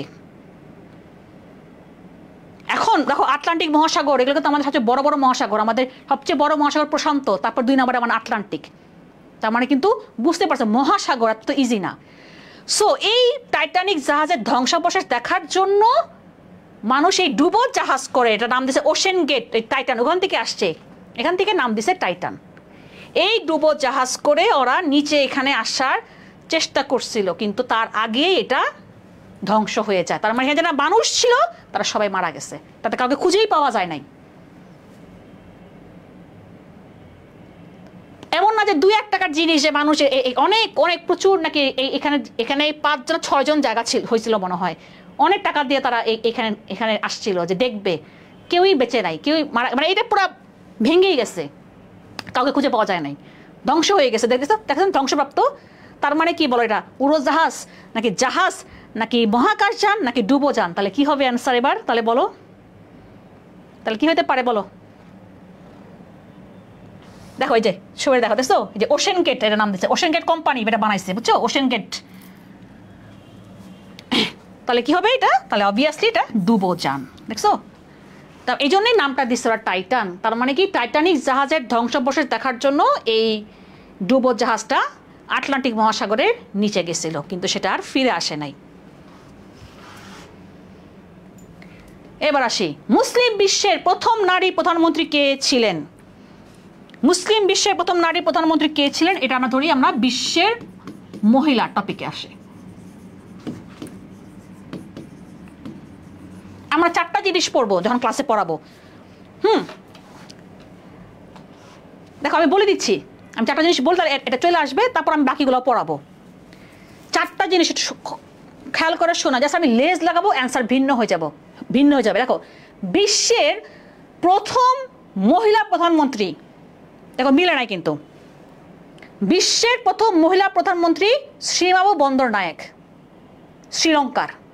দেখো এই যে প্রশ্নটা আমি লেজ লাগাবো, মুসলিম বিশ্বের প্রথম মহিলা প্রধানমন্ত্রী, এই যে আবার মিলছে কোশ্চেনে। মুসলিম বিশ্বের প্রথম মহিলা প্রধানমন্ত্রী বেনজির ভুট্টো, পাকিস্তানের। বিশ্বের প্রথম মহিলা প্রেসিডেন্ট ইসাবেলা পেরেন, এই আর্জেন্টিনার। এই কোশ্চেন আমি বলছি বিশ্বের প্রথম মহিলা প্রেসিডেন্ট, এখানে আমি লেজ লাগাবো মুসলিম বিশ্বের প্রথম মহিলা প্রেসিডেন্ট মেঘবর্তী সুকর্ণপুত্রী, ইন্দোনেশিয়ার। দেখো 4টা প্রশ্ন পড়ছি, এখান থেকে প্রশ্ন আইছে কোনটা? মুসলিম বিশ্বের প্রথম মহিলা প্রধানমন্ত্রী বেনজির ভুট্টো। তাহলে আমরা আসি তাহলে এখানে বাকি অপশনগুলো একটু দেখি। বলো বেগম খালেদা জিয়া কি হবে বাংলাদেশের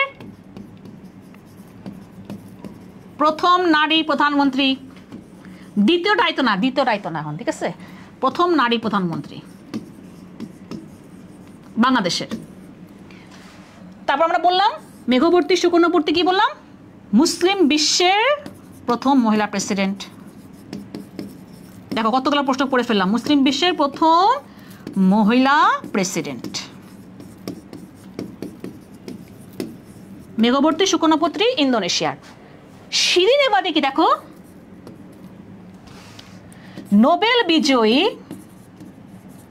প্রথম মুসলিম নারী, ইরানের উনি। দেখছো প্রত্যেকটা কিন্তু ইম্পর্টেন্ট। নোবেল বিজয়ী প্রথম মুসলিম নারী। আচ্ছা আমাকে বলো নোবেল বিজয়ী প্রথম মুসলমান মনীষীকে, হয়তো নারী হিসেবে পাইছেন। নোবেল বিজয়ী প্রথম মুসলমান মনীষীকে বলো, বা প্রথম মুসলমান হিসেবে কে নোবেল পাইছে? প্রথম মুসলমান হিসেবে কে নোবেল পাইছে? দেখি কে বলতে পারো, বলো প্রথম মুসলমান হিসেবে কে প্রথম নোবেল পুরস্কার পাইছে? অ্যান্সার করো। তাহলে এখন বুঝতেই পারতেছো অ্যান্সারটা কি হবে। মুসলিম বিশ্বের প্রথম নারী প্রধানমন্ত্রী কে ছিলেন? বেনজির ভুট্টো। তাহলে বাকিগুলো পড়লাম, এটাও পড়লাম, 4টা প্রশ্ন পড়লাম। এখন আমি প্রশ্ন করছি, আমি বললাম নোবেল বিজয়ী প্রথম মুসলিম নারী শিরিন এবাদি, কিন্তু আমি তোকে প্রশ্ন করলাম নোবেল বিজয়ী প্রথম মুসলমান কে, মানে প্রথম মুসলমান ব্যক্তি হিসেবে কে নোবেল পুরস্কার পাইছেন বলো।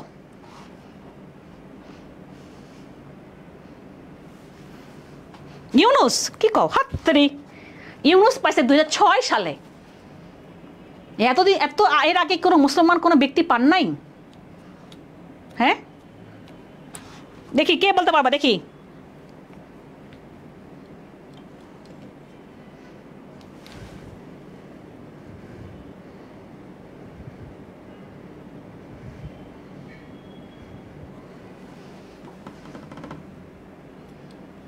বাহ অনেকেই বলতেছে। দেখো এবার বলি, আমি তাহলে লিখি, হ্যাঁ তাহলে বুঝতে সুবিধা হবে। যারা নোবেল বিজয়ী, আমি প্রশ্ন করছি নোবেল বিজয়ী প্রথম মুসলিম ব্যক্তি, উনি তো পরে পাইছেন আর কি, তাই নারী হিসেবে আর কি, প্রথম মুসলিম ব্যক্তি। যারা অ্যান্সার করছো তাদের জন্য ঠিক আছে কি আনোয়ার সাদাত। কাহিনীটা আমরা পেট বেচে বলবো, ওকে? কাহিনী আছে, অনেক বড় একটা কাহিনী আছে। এক কাহিনীতে আমরা 4-5টা প্রশ্ন পড়বো। আনোয়ার সাদাত মিশরের প্রেসিডেন্ট, ঠিক আছে? 1978-এ শান্তিতে পাইছে, শান্তি শান্তি। হ্যাঁ কি করার কারণে পাইছে আমরা পরে গিয়ে বলবো, বুঝছো? সাসপেন্স রেখে দিলাম, ঠিক আছে? তাহলে আনোয়ার সাদাত তৎকালীন মিশরের প্রেসিডেন্ট, 1978-এ উনি শান্তিতে নোবেল পুরস্কার লাভ করছিলেন। প্রশ্ন হোয়াই? আমার পোলাপাইন প্রশ্ন কেন আমরা পরে গিয়ে বলবো, ঠিক আছে? প্লিজ বলেন। অনেক কিছু আছে এখানে আর কি, হ্যাঁ ঠিক আছে? তাহলে আমরা অনেকগুলো প্রশ্ন পেয়ে গেলাম, প্রায় আমরা কটা 4-5টা প্রশ্ন। দেখো আমি একটা প্রশ্নের সাথে আমি 5টা প্রশ্ন পড়াইছি তোমাদেরকে, ঠিক আছে? বলো ক্লাস কেমন লাগতেছে? এই যে এইভাবে করে তুমি অ্যানালাইসিস করলে কিন্তু অনেক কোশ্চেন তুমি পাবা, অনেক কোশ্চেন আমরা কিন্তু পড়তে পারি জিকেতে। এই জন্য আমি কোশ্চেন অ্যানালাইসিস করে তোমাদের পড়াই, যাতে তোমার একটা প্রশ্নের সাথে তুমি আরও প্রশ্ন পড়ো, তোমার এগুলো কাজে লাগবে।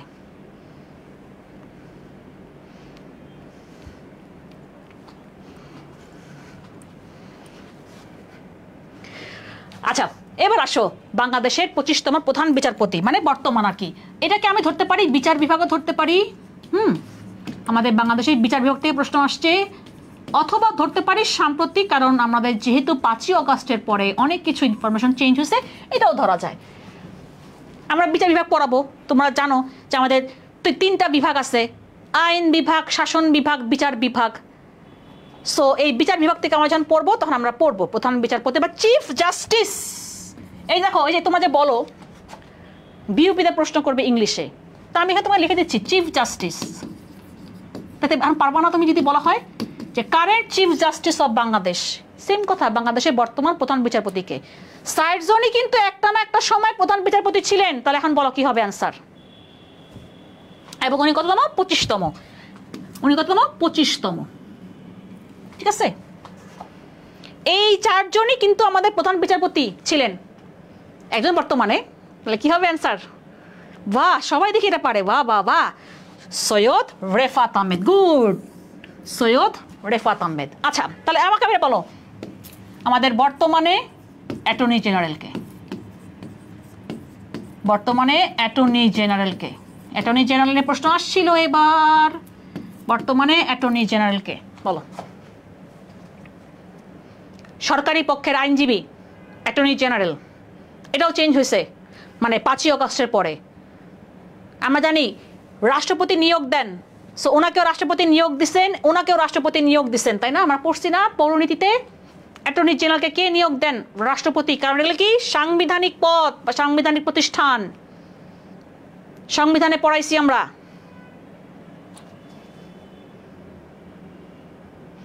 আপু অমর্ত্য সেন বাংলাদেশের নাকি ইন্ডিয়া? এখন তো উনি ভারতীয়, কিন্তু ওনার 47 আগে, মানে ওনার ছিলেন কি বাংলাদেশ থেকে গেছেন আর কি। মোহাম্মদ আসাদুজ্জামান, আসাদুজ্জামান, দেখছো এটা আসতে পারতো। সো তোমাদের কোনটা আসছে? প্রধান বিচারপতি বা চিফ জাস্টিস। আচ্ছা, আরেকটা প্রশ্ন পড়াই। আমরা বললাম বাংলাদেশে 25তম, মানে বর্তমান, বলতে পারতো যে বর্তমানে, বলতে পারতো, বলতো বর্তমান প্রধান বিচারপতিকে। তাহলে এবার আসি, তাহলে প্রথম প্রধান বিচারপতি, first chief justice of Bangladesh, প্রথম প্রধান বিচারপতি, বলো কি হবে? এগুলা ঘুরে ফিরে সব জায়গায় আসে অ্যাডমিশনে, তুমি যেখানে যাবা তোমাকে এগুলো পড়তেই হবে। তুমি যেখানে যাবে, মেডিকেল বলো, ডেন্টাল বলো, নার্সিং বলো, ঢাকা ভার্সিটি, তুমি যেসব জায়গায় যাবা অ্যাডমিশন বলতে এইসব প্রশ্নগুলা। তাহলে বলো বাংলাদেশের প্রথম প্রধান বিচারপতি কে? আসাদ। তাই তোমার বড় ভাই নি সাব্বির মাহমুদ জয়, বলো আমাদের বাংলাদেশের প্রথম প্রধান মির্জা ফখরুল। রে রে সব তুই রাজনীতি লই আসিস তোরা। হ্যাঁ, আসিফ নজরুল, আসিফ নজরুল আমাদের বর্তমানে আছে কি আইন উপদেষ্টা। এই তুই একটা বুড়া বানাই দিলি ব্যাটারে। হ্যাঁ, এ তো অনেক আগেকার কথা। তাহলে কি এ এস এম, ও বাবা, এম সায়েম, সায়েম ভাই। হ্যাঁ, আমাদের বিপিতে আছে একজন সায়েম, আমি ওকে ডাকি। হ্যাঁ, তাহলে A S M Sayem. Abu Sadat Mohammad, Abu Sadat Mohammad, অনেক বড় নাম, এই জন্য সঙ্গে বলে A S M Sayem, A S M Sayem, Abu Sadat Mohammad Sayem. প্রথম প্রধান বিচারপতি, বর্তমানে Syed Refaat Ahmed, attorney general Mohammad Asaduzzaman. Okay, পড়তে পারো, কিন্তু আমার কাছে মনে হয় ক্লাস হোক, শুরু হোক, তারপর তুমি পড়ো। কারেন্ট অ্যাফেয়ার্স এখন পড়তে গেলে তুমি নিজে তুমি দেখবা অনেক ইনফরমেশন কারেন্ট অ্যাফেয়ার্সে, সব লাগবে না, আমি তোমাকে দাগায় দাগায় পড়াই দিব, আমি পিডিএফে পড়াই দিব। হ্যাঁ, আসো, বাংলাদেশে কোন ক্ষুদ্র নৃগোষ্ঠী মুসলমান? তার মানে একটা ক্ষুদ্র নৃগোষ্ঠী টপিক থেকে আমি কত দেখতেছি যে ঢাকা ভার্সিটিতে একটা প্রশ্ন থাকে ক্ষুদ্র নৃগোষ্ঠী থেকে। টপিকের নাম কি? ক্ষুদ্র নৃগোষ্ঠী। আমরা জানি যে আমাদের যে ক্ষুদ্র নৃগোষ্ঠী আছে, চাকমা, মারমা, ত্রিপুরা, হ্যাঁ, গারো, খাসিয়া, সাঁওতাল, আমরা অনেক, আমাদের এখানে আছে প্রায় 50 ধরনের আমাদের ক্ষুদ্র নৃগোষ্ঠী বসবাস করে। কত ধরনের? বাংলাদেশে 50 ধরনের ক্ষুদ্র নৃগোষ্ঠী বাস করে, যার মধ্যে চাকমা বেশি বাস করে। চাকমা আমরা বলি ওরা কোন ধর্মাবলম্বী? বৌদ্ধ ধর্মাবলম্বী। হ্যাঁ, যেমন গারোরা পালন করে খ্রিস্ট ধর্ম, এরকম আর কি। কিন্তু আমরা দেখতে পাই যে কিছু ক্ষুদ্র নৃগোষ্ঠী আছে যারা ইসলাম ধর্মের অনুসারী বা মুসলমান। কারা বলো দেখি? যেমন মণিপুরী, সিলেট মৌলভীবাজারের দিকে থাকে, তাই না? মণিপুরী, মণিপুরেরই একটা অংশ, মণিপুরেরই একটা অংশ, সেই অংশটাই হচ্ছে গিয়ে ইসলাম ধর্মের অনুসারী। দেখি এবার বলো,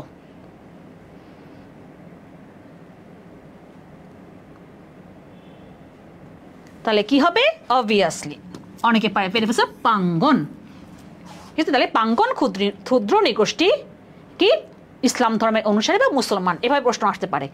সো তোমাকে তাহলে আমাকে ক্ষুদ্র নৃগোষ্ঠী থেকে আমরা কি পড়বো, আমরা পড়বো আমাদের বাংলাদেশে কারা কারা বসবাস করে, কোথায় কোথায় বসবাস করে, এটা একটা চার্ট পড়বো, বা কে কোন ধর্ম অনুসারী সেটাও আমরা পড়বো, বা কার কোন ক্ষুদ্র নৃগোষ্ঠী কি তোমার হচ্ছে উৎসব পালন করে সেগুলো আমরা পড়বো। যেমন চাকমা পালন করে বিজু, গারোরা পালন করে ওয়ানগালা, এগুলো পরীক্ষায় প্রশ্নগুলো আসে, ঠিক আছে। বা কে কোন ক্ষুদ্র নৃগোষ্ঠী কোথায় বসবাস করে, যেমন হাজং কোথায় বসবাস করে, ময়মনসিংহ নেত্রকোনার ওই সাইডে হাজং বাস করে, হাজং, এটাও একবার আসছে। তুমি তুমি কোশ্চেন খাটো, তোমাদের কোশ্চেন পাইছো না, তুমি কোশ্চেন খাটো, তুমি দেখবে এই কোশ্চেনটা আসছে। হাজংদের অধিবাসী বা অধিবাস কোন কোন জেলায়, বা হাজংরা কোথায় বসবাস করে, হাজং বাইরে করে বলো কোথায় হবে, আমি তো বলেই ফেলছি হাজংরা কোথায় বসবাস করে। বা তুমি দেখো পাঙ্গনরা কোথায় বসবাস, বাইক করো যে পাঙ্গন এই ক্ষুদ্র নৃগোষ্ঠী কোথায় বসবাস করে। খুমি, এটা একবার আসছিল, খুমি হয় ডিউ নাহলে আর ইউ, হয় ডিউ আর ইউতে একটা করে আসে, খুমি নৃগোষ্ঠী কোথায় বসবাস করে, বান্দরবানে। তুমি ঘাটো, তুমি দেখবা আর ইউতে দেখবা এই ক্ষুদ্র নৃগোষ্ঠী টপিকটা গুরুত্বপূর্ণ।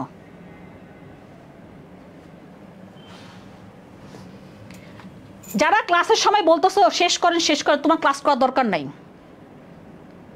যারা এইভাবে বলবা তারা ক্লাস করতে আইসো না। যারা বলতেছো এইভাবে অ্যাডমিশনে পড়া হয় না, ঠিক আছে। তোমরা ওই যে এরকম করে ফাঁকিবাজি করে এইচএসসি পরীক্ষা দিয়ে আসছো না, এখন ওই যে এখন কঠিন লাগবে। যারা পছন্দ হয় না যে এরকম লং ক্লাস, তারা ক্লাস করতে আইসো না। আমি অনেক ডিটেলসভাবে পড়াই দিই, যাতে তুমি একটা প্রশ্ন যদি এটা না আসলে, যদি অন্যটা আসলে যেন পারো। দেখছো না আমার ক্লাস, তোমরা সিভিক্সে ক্লাস দেখছো না, যে আমি যে লেখাগুলো লিখছি সেখান থেকে তোমাদের বোর্ডে কোশ্চেন আসছে, এখান থেকে আসে না। আমি যে আমার লেখাগুলো আসছে প্রশ্ন, আমার লেখাগুলো তো আমি মুখে বলছি। বঙ্গভঙ্গ হ্রদের ব্যাখ্যা বলছি, বলে ব্যাখ্যা করেন কেন ভাই, দেখা গেছে 2 নম্বর প্রশ্ন আসছে বঙ্গভঙ্গ হ্রদের কারণ ব্যাখ্যা করো কোন একটা বোর্ডে, তাহলে বুঝো। এবার আসো সংবিধান। যদিও আমাদের সংবিধানে অনেক কিছু চেঞ্জ হবে, বাট এখনো কিছু চেঞ্জ হয় নাই, সো আমাদের আগের সংবিধানটাই আমরা পড়ব। দেখো কি বলছে, বাংলাদেশের সংবিধানে কোন সংশোধনীর মাধ্যমে তত্ত্বাবধায়ক সরকার ব্যবস্থা বাতিল করা হয়েছে। দেখো এই কোশ্চেনটা, অথবা আমি এখন আরেকটা যে কোশ্চেন পড়াবো, এই 2টা কোশ্চেন এই বছর ঘুরে ফিরে বেশিরভাগ অ্যাডমিশনে আসছে। এটাও বলবো, সাথে যেটা আসে সেটাও বলবো, 2টা প্রশ্নটা বারবার আসতেছে। আমরা দেখছি যে গত 15 বছর ধরে যে আওয়ামী লীগ একটানাভাবে ছিল, মাঝখানে বিএনপি কেন নির্বাচনে আসে না, কি বলছে, আমরা তত্ত্বাবধায়ক সরকার ব্যবস্থার অধীনে নির্বাচন চাই, নাহলে আমরা নির্বাচনে আসবো না। তাহলে একটা কথা আছে, এটা আমরা পরে আরো ভালোভাবে বলবো, আমরা বলি কেয়ারটেকার গভর্নমেন্ট। আমরা এই তত্ত্বাবধায়ক সরকার ব্যবস্থা চালু করছিলাম 13তম সংশোধনীতে। কততম? 13তম সংশোধনীতে আমরা অ্যাড করছি, ব্যবস্থা চালু করছি, হ্যাঁ সংশোধনী তে আমরা চালু করছিলাম। এটা আবার আসবে, দেখবা সামনে, দেখবা যে আমাদের আবারও সামনে এই নিয়মটাই আসবে।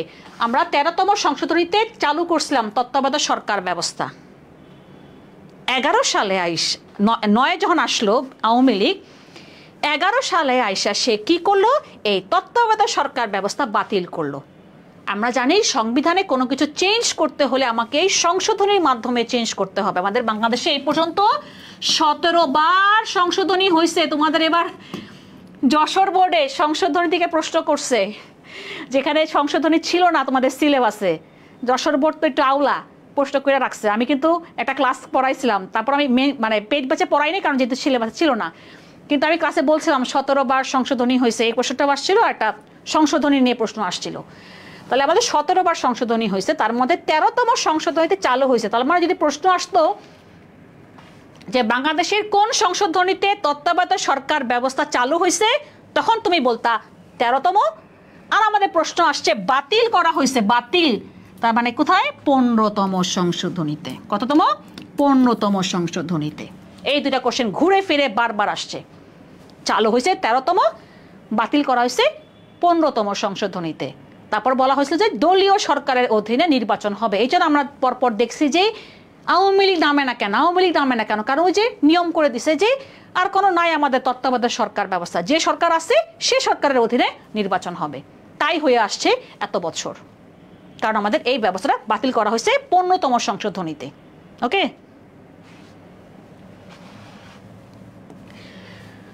নিচের কোনটি 3-0 তত্ত্বের অন্তর্ভুক্ত নয়? তার মানে এটা আমার ডক্টর মোহাম্মদ ইউনুসকে নিয়ে প্রশ্ন আসছে। ডক্টর মোহাম্মদ ইউনুস, তার মানে তো বুঝতেই পারতেছো যে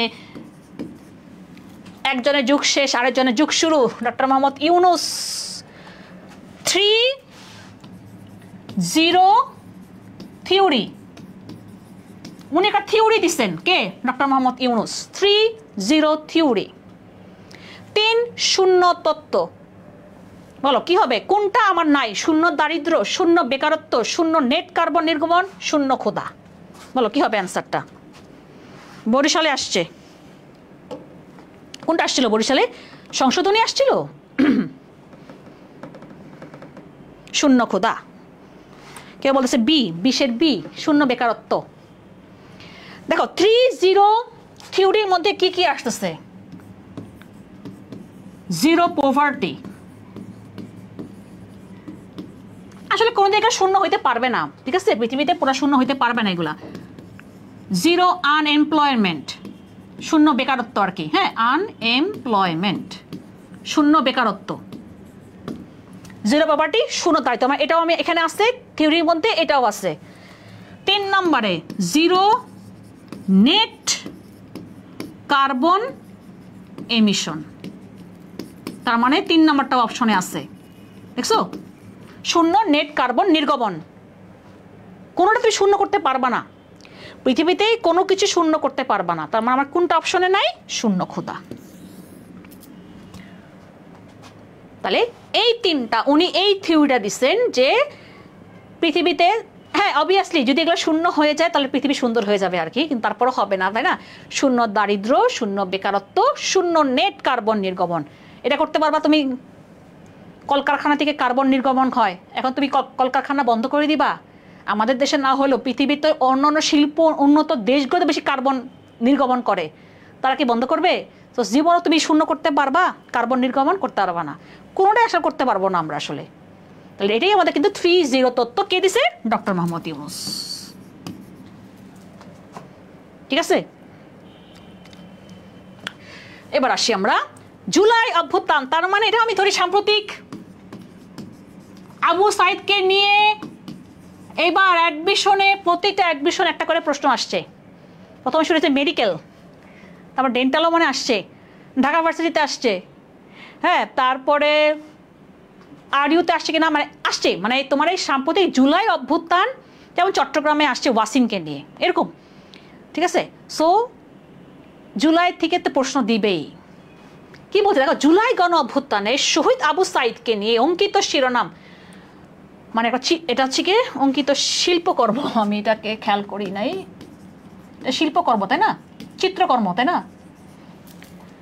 আমরা জানি যে আবু সাইদ 16ই জুলাই, তাই না? কবে মারা গেছে আবু সাইদ? 16ই জুলাই 2024।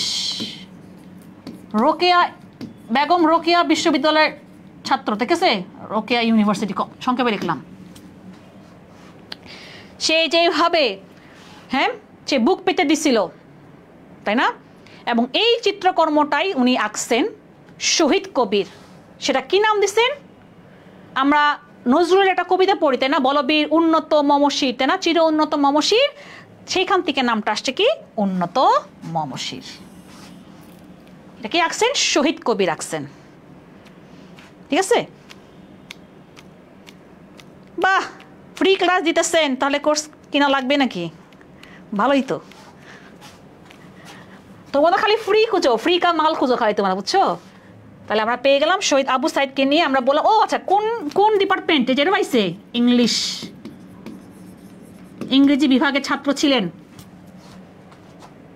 এই যে 16ই জুলাই রোকেয়া ইউনিভার্সিটি ইংলিশ, এই যেটা তুমি দেখবা যে এইগুলোর মধ্যে ঘুরছে প্রশ্নগুলা। এইবার অ্যাডমিশনে এইগুলোর মধ্যে ঘোরাফেরা করছে। আমি কিন্তু এগুলোই পড়াইছি, আমি কিন্তু এক্সট্রা এত বেশি পড়াই নাই, সাম্প্রতিক যা দরকার ওটুকু পড়াইছি। ঘুরে ফিরে এগুলোই আসছে, এই যে এটা আসছে, মেডিকেলের আসছে। আমি তো মেডিকেলে ফার্স্ট ইয়ারে শেষ করছিলাম, এটাই আসছে। এবার আসি, নিচের কোনটি ব্লু অর্থনীতির সাথে সম্পর্কিত? সুনীল অর্থনীতি বলি আমরা, সুনীল, ব্লু ইকোনমি, ব্লু ইকোনমির সাথে সম্পর্কিত। বলো কিসের রং নীল? বলো কিসের রং নীল? বলো এখানে কি হইতে পারে? কিসের রং নীল সেটার সাথে মিলবে, তাহলে তুমি বুঝতে পারবে অ্যান্সারটা কি হবে। ওর শিল্পকর্ম আছে না? আচ্ছা, তাহলে পানির রং নীল, তাই না? আমরা বলি না আমরা, তাই না? তাহলে কি হবে? সমুদ্র সম্পদের সাথে হচ্ছে গিয়ে আমাদের ব্লু ইকোনমি। এটা এখন খুব আসতেছে এই প্রশ্ন, এখন প্রায় কয়েকটা বছর ধরে ঘুরে ফিরে প্রশ্নগুলো আসতেছে। এই যে সমুদ্র সম্পদ কাকে বলতেছে? যে আমরা জানি সমুদ্রের নিচে আমার অনেক সম্পদ আছে। এমন হতে পারে তুমি গ্যাস পাইতে পারো সমুদ্রের, বা আমরা জানি পানির নিচে কি আছে, অনেক তোমার ইউরেনিয়াম বা আমরা অনেক কিছু পাই, অথবা আমরা কি মাছ পাইতেছি, এগুলো কিন্তু আমাদের সম্পদ। সো এই জন্য ব্লু ইকোনমি কিন্তু এখন প্রচুর, মানে খুব রিসেন্টলি এই কোশ্চেনটা প্রায় আসতেছে। তাহলে কি হবে? সমুদ্র সম্পদের সাথে সম্পর্কিত কি সুনীল অর্থনীতি বা ব্লু ইকোনমি। ঢাকা শহরের প্রথম ফ্লাইওভার কে উদ্বোধন করে? বলো কি হইতে পারে অ্যান্সার? দেখো, আমি কিছুকে বলছিলাম যে একজনের যুগ শেষ আরেকজনের যুগ শুরু, বুঝছো? গত 15 বছর ধরে তাকে নিয়ে প্রশ্ন হয় না, এখন প্রশ্ন হয়। জিয়াউর রহমানকে নিয়ে প্রশ্ন হয়েছে এবার। হ্যাঁ, সো তার মানে বুঝতেই পারতেছো যে এক যুগ শেষ যখন, তাদেরকে নিয়ে আসলে তেমন প্রশ্ন আসবে না, এখন এদিকে নিয়ে প্রশ্ন আসবে। ঢাকা শহরের প্রথম ফ্লাইওভার কোনটা জানো? মহাখালী ফ্লাইওভার। মহাখালী ফ্লাইওভার 2001, হ্যাঁ 4-এ উদ্বোধন হয়েছে, 2004-এ। তখন বিএনপির আমল ছিল, আমি হিন্টস দিলাম 2001 থেকে 2006 পর্যন্ত বিএনপির আমল ছিল। তাহলে আমি হিন্টস দিয়ে দিচ্ছি বিএনপির আমল, তার মানে কি হবে অ্যান্সার?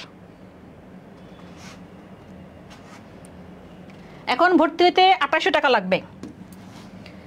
বিএনপির আমল, এখন আমরা বলবো আচ্ছা বিএনপির আমল জিয়া রহমান দাগাই দিয়ে আসি। এই বিএনপির আমল বলে আবার জিয়া রহমান দাগাই দিয়ে আসো না। আমি কইছি 2004 সালে, উনি তো 81-এই মারা গেছেন, তাই না? তাহলে জিয়া রহমান হচ্ছে না।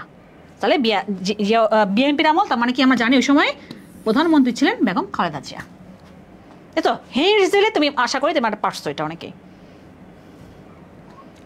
তোমার জন্মসাল 2004, বা তার মানে মহাখালী ফ্লাইওভারের যত বয়স তোমারও তত বয়স। নভেম্বরে উদ্বোধন করা হয়। আসে এবার এখানে আমরা কিছু কোশ্চেন পড়বো। কোন দেশ যোগদানের পর ব্রিকের নাম হয় ব্রিক্স? এটা একটা সংস্থা, এটা একটা সংস্থা। ব্রিক থেকে ব্রিক্স হয়েছে। এখন আমি লিখি আগে এখানে, হ্যাঁ, BRIC এটা ছিল আগে, এখন কি হয়েছে? এস, একটা দেশ ঢুকছে এস। আমরা ছোটকালে পড়তাম A for Apple, B for ball, C for cat, D for dog, তাই না? আজকে আমরা পড়বো B for Brazil, R for Russia, বুঝছো? এভাবে শিখবো আজকে। I for India, C for China, S for south Africa. South Africa. তাহলে এখন তুমি বলতে পারো যে কি হইতে পারে অ্যান্সার। আমি আরেকটু পড়াবো ব্রিক্স দিয়ে, আমি একটু আরো কিছু পড়াবো ব্রিক্স দিয়ে। এবার অ্যাডমিশন অনেকবার প্রশ্ন আসছে। তাহলে কি হবে অ্যান্সার? তাহলে কি হবে? ইয়েস, দক্ষিণ আফ্রিকা, তাই না? সাউথ আফ্রিকা মানে ব্রিক্স। আচ্ছা দেখো, তার মানে আমি দেখতে পাচ্ছি তুমি বুঝতে পারলা যে 1 2 3 4 5 5টা কান্ট্রি আছে, তাই না? ব্রিক্সের কান্ট্রি কয়টা? 5টা ছিল, এটা ছিল। এখন আরো 5টা কান্ট্রি ঢুকছে, তার মানে কটা কান্ট্রি? 10টা কান্ট্রি। ব্রিক্সের কান্ট্রি কয়টা? 10টা। ওরে আল্লাহ, আরো 5টা কান্ট্রি পড়তে হবে, জি পড়তে হবে। তাহলে আমি দেখো, আমি পড়াচ্ছি B for Brazil, R for Russia, I for India, C for China, S for south Africa. এইবার আমরা আসি তাহলে বাকি 5টা কান্ট্রি আমরা কিভাবে পড়বো। কিছু করার নাই, আমাদের এখন বাড়ছে।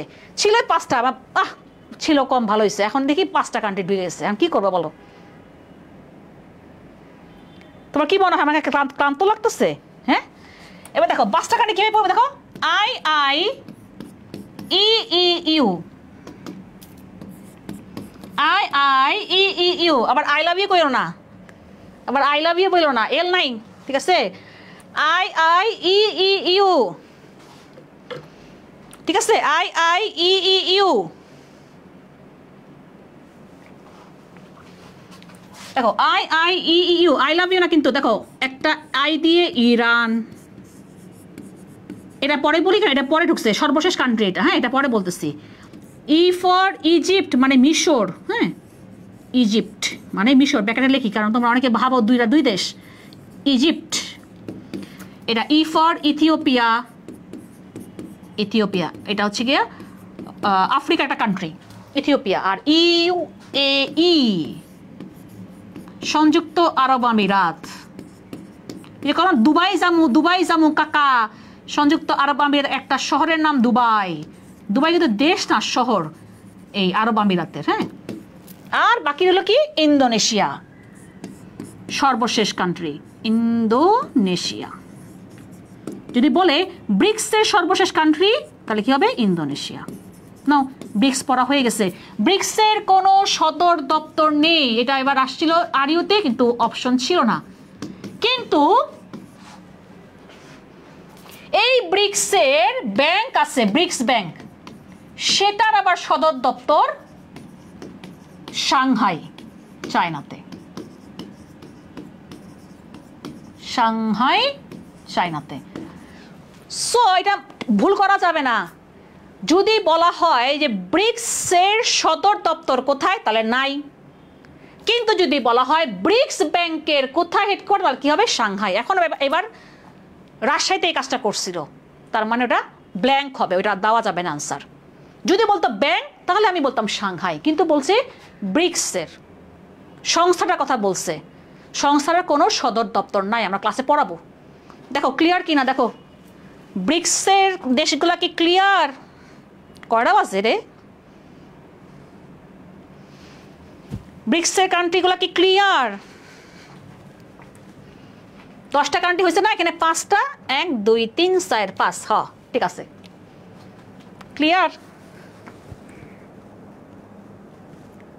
আইইউ কেমনে? এখানে আমি 5টা কান্ট্রি লিখছি না, 1 2 3 4 5 6 7 8 9 10 11টা কান্ট্রি করতে গেল। হ্যাঁ পরিষ্কার, ওকে গেলাম তাহলে নেক্সট এতে গেলাম। এই তানভীর স্যারের পেজ ক্লিয়ার? এবার আসো সম্প্রতি কোন দেশ, আচ্ছা দেখো এটাকে ধরি আমরা সংস্থা থেকে। হ্যাঁ আমরা এটাকে ধরতেছি সংস্থা থেকে, আমরা আরো পড়বো সংস্থা, আমাদের পড়তে পড়তে শহীদ হয়ে যাবা, বুঝছো? সংস্থা পড়তে পড়তে মাথা খারাপ হয়ে যাবে। ব্রিক্স পড়বো, বিমস্টেক পড়বো, D8 পড়বো, সার্ক পড়বো, অনেক কিছু পড়বো। এবার আসো এটা আমার সাম্প্রতিক। দেখো সাম্প্রতিক থেকে ডিউতে বেশ কতগুলো প্রশ্ন আসছে। সম্প্রতি কারণ সে সাম্প্রতিক আসছে, কোন প্রেসিডেন্ট সংসদে অভিশংসিত হয়েছেন? এটা বলা ইমপিচমেন্ট। কি বলা হয়? ইমপিচমেন্ট। যারা আর্টসের স্টুডেন্ট তারা জানো যে আমরা রাষ্ট্রপতিকে সহজে সরাইতে পারি না। রাষ্ট্রপতিকে তোমাকে সরাইতে হলে অনেক গুরুতর অভিযোগ আনতে হবে, সেটা প্রমাণিত হলে তুমি তাকে এই অভিশংসন করে তুমি সরাইতে পারবা। অথবা উনি যদি নিজে থেকে পদত্যাগ না করে। এই যেমন আমাদের বাংলাদেশের বলে রাষ্ট্রপতি, তুমি তাকে বললে হবে না এই রাষ্ট্রপতি আপনি নেইমা যান, বললে হবে না। যদি উনি নিজে থেকে পদত্যাগ করে তাহলে, অথবা তুমি যদি ওনার বিরুদ্ধে গুরুতর অভিযোগ আনো, সংসদে যদি তুমি প্রমাণ করতে পারো যে হ্যাঁ এটা অভিযোগটা গুরুতর, তখন তুমি তাকে সরাইতে পারবা, না হলে তুমি সরাইতে পারবা না। সো সম্প্রতি যদি বলি যে ডিসেম্বরের দিকে এই ঘটনাটা ঘটছে, যে কোন দেশের প্রেসিডেন্ট উনি হচ্ছে গিয়ে সামরিক সরকার জারি করে, তখন সবাই খেপে গেছিল, তখন তাকে অভিশংসিত করা হয়েছে। বলো কোন দেশের প্রেসিডেন্ট? বলো। মালদ্বীপ? আচ্ছা। ইন্দোনেশিয়া দিবার হয়েছে কই? আই এটা ইরান লিখছি, এই ইন্দোনেশিয়া দিবার কোথেকে আসলো? তো Iran, Indonesia, Egypt, Ethiopia, UAE, তাহলে ইন্দোনেশিয়া কোথা দিবার আসলো? এই Iran Iran Iran Indonesia, I এটা ইন্ডিয়া। আমি তো ইন্দোনেশিয়া দিবার লিখি নাই। তোমরা যে কি কো উল্টা পাল্টা, কোন দিকে চোখ যায়? বলো কোন দেশের প্রেসিডেন্ট? বলো কোন দেশের? জাপানের প্রেসিডেন্ট নাই, জাপান হচ্ছে মেইন প্রধানমন্ত্রী, সো এটা বাদ। এবার বলো BCD মধ্যে কি হবে?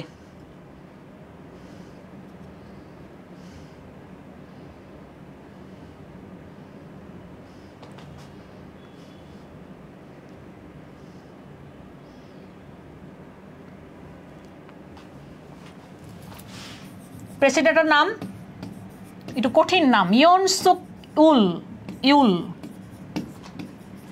ঠিক আছে, ইয়ন সুক ইউল বেটার নাম। দেখো তো বুঝতে পারো বেটা কোন দেশে হইতে পারে? তাহলে নামটা দেখে তো মনে হচ্ছে যে একটু কোরিয়ান কোরিয়ান নাম, তাহলে দক্ষিণ কোরিয়ার, ঠিক আছে, দক্ষিণ কোরিয়ার প্রেসিডেন্ট অভিশংসিত হয়েছে, ঠিক আছে। এবার চলে আসি গ্লোবাল ভিলেজ ধারণাটি, এটা আমি পড়াইছিলাম মনে হয় তোমাদেরকে পরিণতিতে পেট বেচে। গ্লোবাল ভিলেজ এই যে ধারণাটা কি, এই যে আমরা পৃথিবীর মধ্যে আমরা একত্র কানেক্টেড, তাই না? আমরা এই যে দেখো তোমার সাথে আমি কানেক্টেড অনলাইনে, বা আমার সাথে আমি কানেক্টেড বিদেশে আমার বোনের সাথে অনলাইনের মাধ্যমে, যখন তখন কথা বলা গেছে, তাই না? যা যায় আগে কখনো গেছে, আগে চিঠি পাঠাইতে হইতো, আমরা খবর পাইতাম বা ফোন করা যেত। আর এখন তোমার যখন তখন তুমি কিন্তু ঘরে বসে তুমি অনলাইনের মাধ্যমে ঢাকা থেকে বা বিশ্বের বিভিন্ন যে কোনো জায়গায় তুমি করতে পারতেছো যোগাযোগ। এইটাকে বলতেছে আমরা গ্লোবাল ভিলেজ। এই ধারণাটি প্রবর্তন কে করেন? এটাকে ধরা যায় মৌলিক জিকের মধ্যে ধরা যায়, এটা মৌলিকের মধ্যে ধরতে পারি, এটা আমরা পৌরনীতিতে পড়াইছিলাম যারা আমার ক্লাস করছো পেট বেচে। তাহলে এটা কি হবে? হারবার্ট মার্শাল ম্যাকলুহান, এটা আমি পড়াইছিলাম, তোমাদের বইতে ছিল, আমি তোমাদের পড়াই দিছিলাম এটা গ্লোবাল ভিলেজ। তাহলে কি হবে? 26-এর ক হবে। এবার আসি আমরা, কোন দেশ one belt one road initiative চালু করছে? এটাকে আমরা সংক্ষেপে কি বলছি জানো? এখন belt and road initiative, BRI বলে। তার মানে যদি হইতে পারে ওয়ান বেল্ট ওয়ান রোড, এটা একটা প্রিভিয়াস ইয়ারের প্রশ্ন, এটা একটা প্রিভিয়াস ইয়ারের প্রশ্ন। আমার টপিক বলি, আমরা চীন টপিক থেকে পড়বো, এটা চীন টপিক থেকে পড়বো। তারপরে আর একটা টপিক থেকে আমাদের আসবে, এটা একটা মানে কমন প্রশ্ন, এটা একটা প্রিভিয়াস ইয়ার থেকে আসছে, দেখো কোশ্চেন রিপিট হয়েছে। বা আমরা বলতে পারি বেল্ট অ্যান্ড রোড ইনিশিয়েটিভ, এটাকে প্রবক্তা দেশ না বলতে বলতে কে বলছেন? এটা প্রবক্তা কে জানো? Xi Jinping. এটা কোন দেশের? তাহলে তো এখন তো অ্যান্সারটা বেড়ে যাবে, চীনের প্রেসিডেন্ট। জানো বেটা না আমৃত্য প্রেসিডেন্ট থাকবে, সবাই যে যার মতন ক্ষমতা থাকার জন্য কত কিছু করতেছে। শি জিনপিং সে এমন একটা আইন তৈরি করে ফেলছেন যে মৃত্যুর আগ পর্যন্ত এবারটা চীনের প্রেসিডেন্ট থাকবে। এই মানে বেল্ট অ্যান্ড রোড ইনিশিয়েটিভ, এটা উদ্যোক্তা তো আমার চীন, মানে এখানে অপশন ছিল দেশ অনুযায়ী, তাহলে কি হবে? চীন হবে অ্যান্সার, ঠিক আছে। এবার আসো ইসরায়েলের বিরুদ্ধে, এই যে আজরাইল চলে আসছে, আজরাইল, এটা কেন বলি আজরাইল পরে বলবো আমরা। ইসরায়েলের বিরুদ্ধে পরিচালিত হামাসের অভিযানের নাম হামাস, ফিলিস্তিনের স্বাধীনকামী সংগঠন, ফিলিস্তিনের, তাই না, স্বাধীনকামী সংগঠন হামাস। 23 সালে হঠাৎ করে ইসরায়েলকে আক্রমণ করছে হামাস, প্যারাগ্লাইডিং করে নামছে। ইসরায়েল চিন্তাই করতে পারে না যে এরকম করে মানুষ নামবে প্যারাগ্লাইডিং করে, ওই যে প্যারাশুট লাগাই দিয়ে মানুষজন লাফায় লাফায় নামছে ইসরায়েলে। মানে ইসরায়েল চিন্তাই করে না যে এরকম একটা ঘটনা ঘটবে। সেই অভিযানের নাম কি দিছিল হামাস? বলো। এই যে এই কোশ্চেনটা আমি রিসেন্ট বলবো, রিসেন্ট থেকে আসছে, 23-এও আসছিল, এবার 24-এও আসলো। তাহলে পরপর কোশ্চেন রিপিট হয়েছে। কারা কারা বলতেছিল যে কোশ্চেন রিপিট হয় কিনা, দেখো যে এই কোশ্চেনটা রিপিট হয়েছে। অপারেশন আল আকসা ফ্লাড, গুড, অপারেশন আল আকসা ফ্লাড। কেউ কি বলতে পারবা কেন এই আল আকসা নাম দেওয়া হয়েছে? ওয়াই আল আকসা? আল আকসা মসজিদ, আমাদের পবিত্রতম মসজিদ, জেরুজালেমে অবস্থিত। আমাদের প্রথম কি কিবলা, আমরা আগে আল আকসা মসজিদকে দিক দেখে নামাজ পড়তাম, এখন আমরা কাবা শরীফকে দিক দেখে নামাজ পড়ি। তা আমাদের প্রথম কিবলা আল আকসা মসজিদ, তাহলে কি আমাদের জন্য কি পবিত্র না? নবীজি মেরাজে গমন করছেন এই আল আকসা মসজিদ থেকে, তাহলে আমাদের অনেক পবিত্রতম মসজিদ বাইতুল মুকাদ্দাস, এখান থেকে দেখো নামটা দিচ্ছে যে অপারেশন আল আকসা ফ্লাড, ঠিক আছে। এবার চলে আসি, যেমন এটা আসছে না, যেমন এই যে তোমার রিসেন্টলি আমরা দেখছি যে ইরানও হামলা করছে ইসরায়েলের উপর, আবার ইসরায়েলও হামলা করছে। এগুলো কিন্তু ইম্পর্টেন্ট, ঠিক আছে? সেগুলো আমরা আরও পরে যখন আমরা সাম্প্রতিক পড়বো তখন আমরা পড়বো আর কি। এবার চলে আসছি, আমরা লাস্টের দিকে চলে আসছি। সিরিয়ার প্রেসিডেন্ট বাশার আল আসাদের ক্ষমতাচ্যুতিতে নেতৃত্ব দানকারী বিদ্রোহী সংগঠনের নাম। এই যে বাশার আল আসাদ একটা সময় সিরিয়ার প্রেসিডেন্ট ছিলেন প্রায় অনেক বছর, তারেও খেদাইছে। ওই যে সেও আপাজানের মতন পালাও করে সে পালাই গেছে রাশিয়াত। এই যে তাকে যে আমরা বলি না জুলাই গণ অভ্যুত্থানে সবাই আমাদের স্টুডেন্টরা দিচ্ছে নেতৃত্ব, ঠিক এখানেও তাই একটা বিদ্রোহী সংগঠন তাকে ক্ষমতাচ্যুত করার জন্য দিছিল কি নেতৃত্ব। এবং মজার কথা জানো, এবার তো পালাই গেছে, এবার তো নাই এখন। বর্তমানে সিরিয়ার প্রেসিডেন্ট যিনি, সেই কিন্তু ওই বিদ্রোহী সংগঠনের মেইন, বুঝছো? তাহলে বলো কি হইতে পারে? সিরিয়ার এখন যে বর্তমান প্রেসিডেন্ট যিনি, যার নাম আমি লিখবো, চলো আমি লিখি এখন। সিরিয়ার এখন বর্তমান প্রেসিডেন্ট কে? আহমেদ আল শারা বা মোহাম্মদ আবু আল জোলানি। আহমেদ আল শারা সিরিয়ার প্রেসিডেন্ট হয়ে গেছেন উনি। তার দল কোনটা বলো এবার, সেটাই কিন্তু প্রশ্ন। আবু জোলানি, হ্যাঁ, আহমেদ আল শারা বা মোহাম্মদ আবু আল জোলানি। বলো কি হবে অ্যান্সারটা?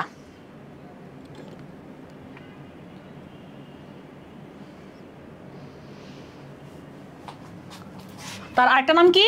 আবু মোহাম্মদ আল জোলানি বা আহমেদ আল কি শারা। সিরিয়ার বর্তমান প্রেসিডেন্ট, তার গ্রুপটা কি? সেটা হচ্ছে কি হায়াত তাহরির আল শাম।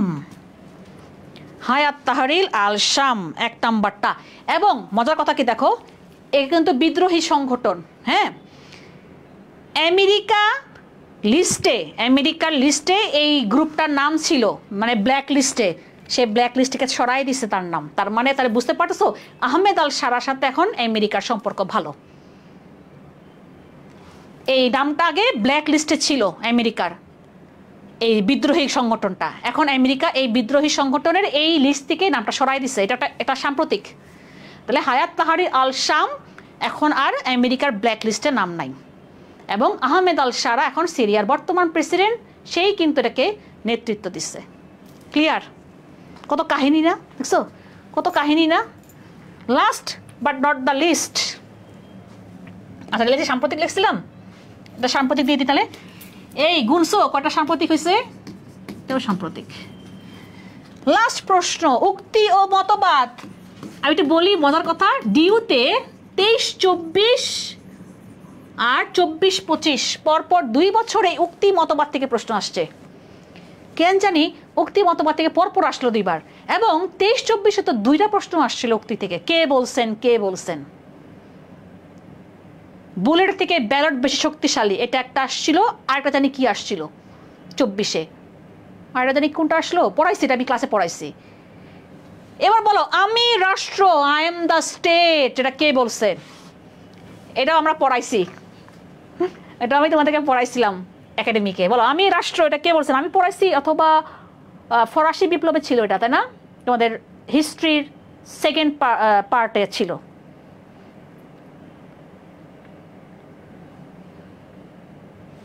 তাহলে রাজা চতুর্দশ লুই, কই রাজা চতুর্দশ লুই বলছিলেন আই এম দ্য স্টেট, আমি রাষ্ট্র।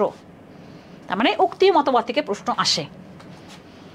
আচ্ছা বলো, যেহেতু লুই চলে আসলো, আমাকে একটু বলো ফরাসি বিপ্লবের সময় ফ্রান্সের রাজা কে ছিলেন? লাস্ট প্রশ্ন, বলো ফরাসি বিপ্লবের সময় ফ্রান্সের রাজা কে ছিলেন? লাস্ট প্রশ্ন, ফরাসি বিপ্লবের সময় ফ্রান্সের রাজা কে ছিলেন? হিস্ট্রির পোলাপাইন অ্যান্সার দাও, এটা তো পারা উচিত।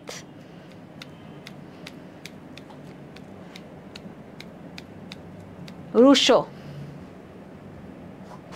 কোন ক্লাস কখন হয় আমাদের? হচ্ছে গিয়ে মিরাজ, আমরা আমাদের প্রাইভেট গ্রুপে হচ্ছে গিয়ে আমরা রুটিন পোস্ট করে দিচ্ছি যে আমাদের ক্লাস, মেইন ক্লাস কবে থেকে হবে। এগুলো কিন্তু কিছু ফ্রি ক্লাস চলতেছে 10টা, তাই না? তাহলে ফরাসি বিপ্লবের সময় ফ্রান্সের রাজা ছিল রাজা ষোড়শ লুই, চতুর্দশের না কিন্তু আবার ষোড়শ লুই, ঠিক আছে? 10-14-10টাই সে মেহরাব শিকদার। তা আমি লিখে দিই, দাঁড়াও, লাস্ট একটা এত কিছু লিখছি, একটা বাদ যায় কেন? তাহলে ফরাসি বিপ্লব আমরা জানি 1789 থেকে 99 পর্যন্ত 10 বছর ধরে হয়েছে। ফরাসি বিপ্লব তোমাদের একটা চ্যাপ্টারই পড়ছো, এত কিছু আমরা পড়বো না জিকেতে। তখন অ্যাডমিশনে রাজা ছিল কে? আমার ষোড়শ লুই, ষোড়শ লুই, ঠিক আছে? ক্লিয়ার? আজকের পড়া ক্লিয়ার? যারা এখনো যারা ভর্তি হইতে চাও তারা 5 সেপ্টেম্বর পর্যন্ত তোমরা এই অফারটা পাবা। 5 সেপ্টেম্বর পর্যন্ত তোমাদের এই অফারে চলবে। আমাদের যেহেতু 6 সেপ্টেম্বর থেকে আমাদের ক্লাস। ওকে, আজকের ক্লাস কেমন লাগলো বলো? আমরা 30টা প্রশ্ন পড়ছি নাকি আরো বেশি প্রশ্ন পড়ছি? কও, আমরা আজকে 30টা প্রশ্ন পড়ছি নাকি আরো বেশি প্রশ্ন পড়ছি? বলো বলো।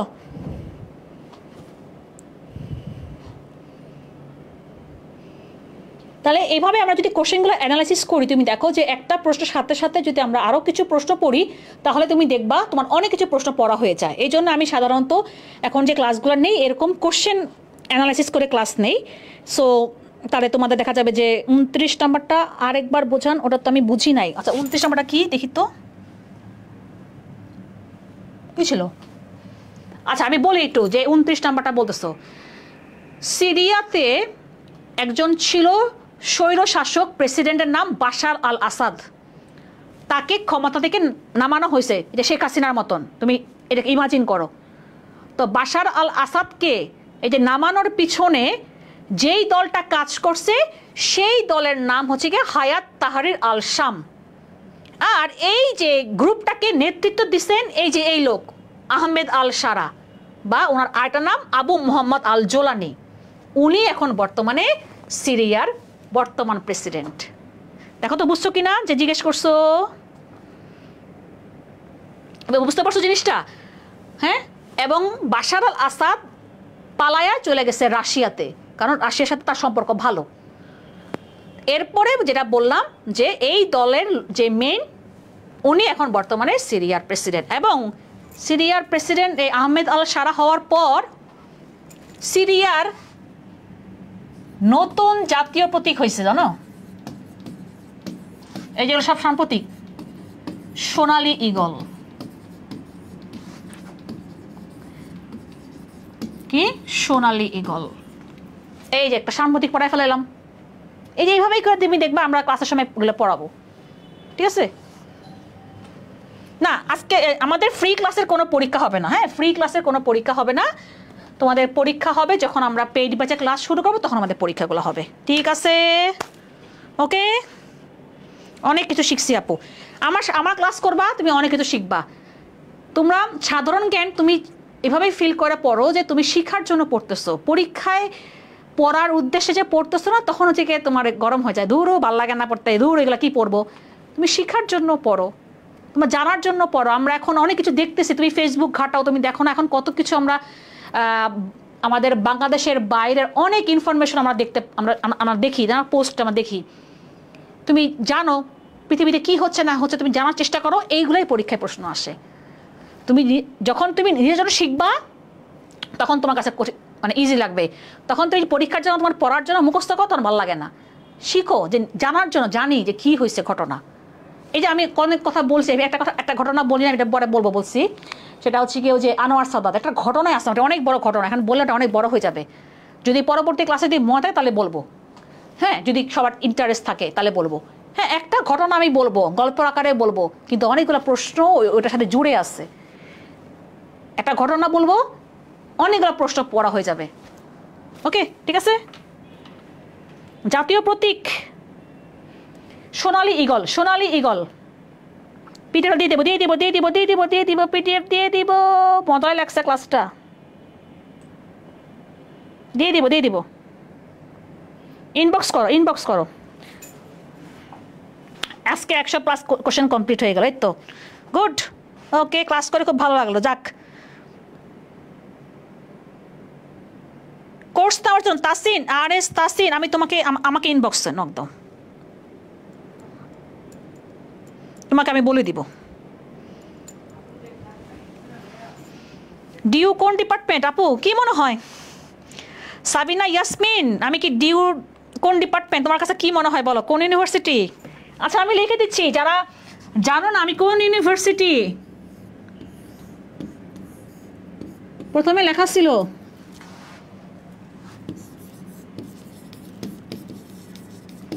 ডিইউ, দুই জায়গাতেই পড়ছি, সৌভাগ্য হয়েছে দুই জায়গাতে পড়ার। আচ্ছা ব্লু সমুদ্র, আচ্ছা আমি বলি ব্লু ইকোনমি, এটাকে দেখো আমি বলি সমুদ্রের পানি নীল। তো আমাদের যে সমুদ্রের পানির নিচে কিন্তু অনেক কিছু রিসোর্স আছে। আমরা সমুদ্রের পানির নিচে সবার আগে কি পাচ্ছি? মাছ পাচ্ছি, এটাও কিন্তু একটা আমাদের অর্থনীতি সম্পর্কিত রিসোর্স। অনেক মিনারেল পাচ্ছ। তারপরে আমি সমুদ্রের নিচে আমি কি পাইতে পারি? গ্যাস ক্ষেত্র পাইতে পারি। আমাদের কিন্তু আছে সমুদ্র গ্যাস ক্ষেত্র, দুইটা আছে, সাঙ্গো কুতুবদিয়া। এই যে সমুদ্রের পানির নিচে যে সব জিনিস আছে সেগুলো নিয়ে যে কথা বলা হয়, এটাকে বলা হচ্ছে ব্লু ইকোনমি। বুঝা গেছে যে জিজ্ঞেস করছিলা?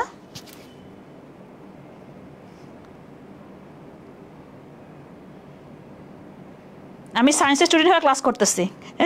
আচ্ছা ঠিক আছে, ওকে ইনশাল্লাহ তাহলে আবারও দেখা হবে। মৌলিক জিকে কি? আচ্ছা মৌলিক জিকে হচ্ছে কি তোমাদের যারা আর্টসের স্টুডেন্ট তাদের যে বই থেকে যে প্রশ্ন, যেমন আমি একটা বললাম না যেটা আমি পৌরনীতিতে পড়াইছি, গ্লোবাল ভিলেজ, এটা আমি পড়াইছি পৌরনীতিতে পড়াইছি ফার্স্ট তোমার পেপারে। তাহলে ওসব জায়গাতে যদি কোনো যদি প্রশ্ন আসে তখন আমি এটাকে আমার ধরি যে মৌলিক জিকে বলি আর কি। ঠিক আছে? কিতাব পড়াইলেন কেন ভাই? নাইম ভাই সবাই বুঝলো, আপনি বুঝলেন না, এটা আবার কেমন কিতাব? বাংলাদেশ জাতির প্রতীক কি? আচ্ছা বই, জিকে বই আসবে সেপ্টেম্বরে। হ্যাঁ জিকে বুক আসবে সেপ্টেম্বর, তখন তোমরা নিতে পারবা সেপ্টেম্বরে। বন্দী পাঠশালা থেকেই আসবে, আমি পোস্ট করে দিব, বন্দী পাঠশালা থেকেই আসবে। ওকে, তাহলে আমাদের নেক্সট ক্লাস পরশু দিন ইংরেজি ক্লাস হবে। তোমাদেরকে আমি রুটিন দিয়ে দিছি প্রাইভেট ব্যাচে, তোমরা সেভাবে ক্লাস করবা। ঠিক আছে? ওকে,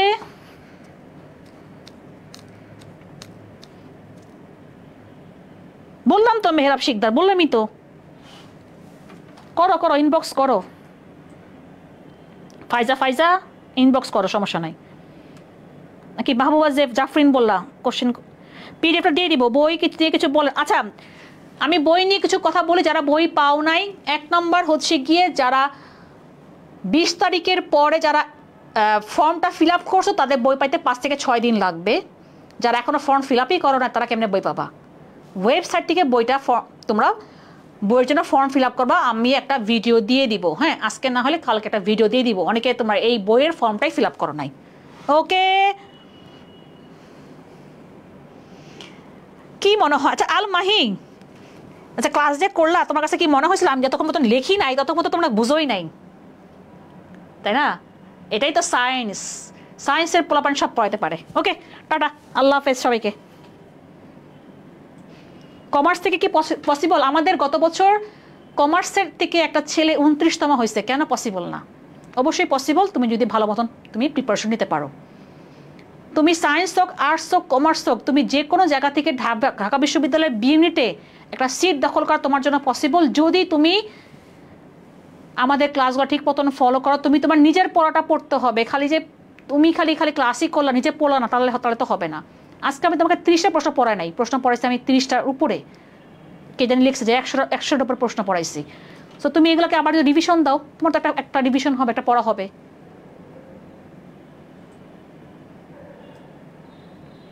ওকে, আল্লাহ হাফেজ সবাইকে।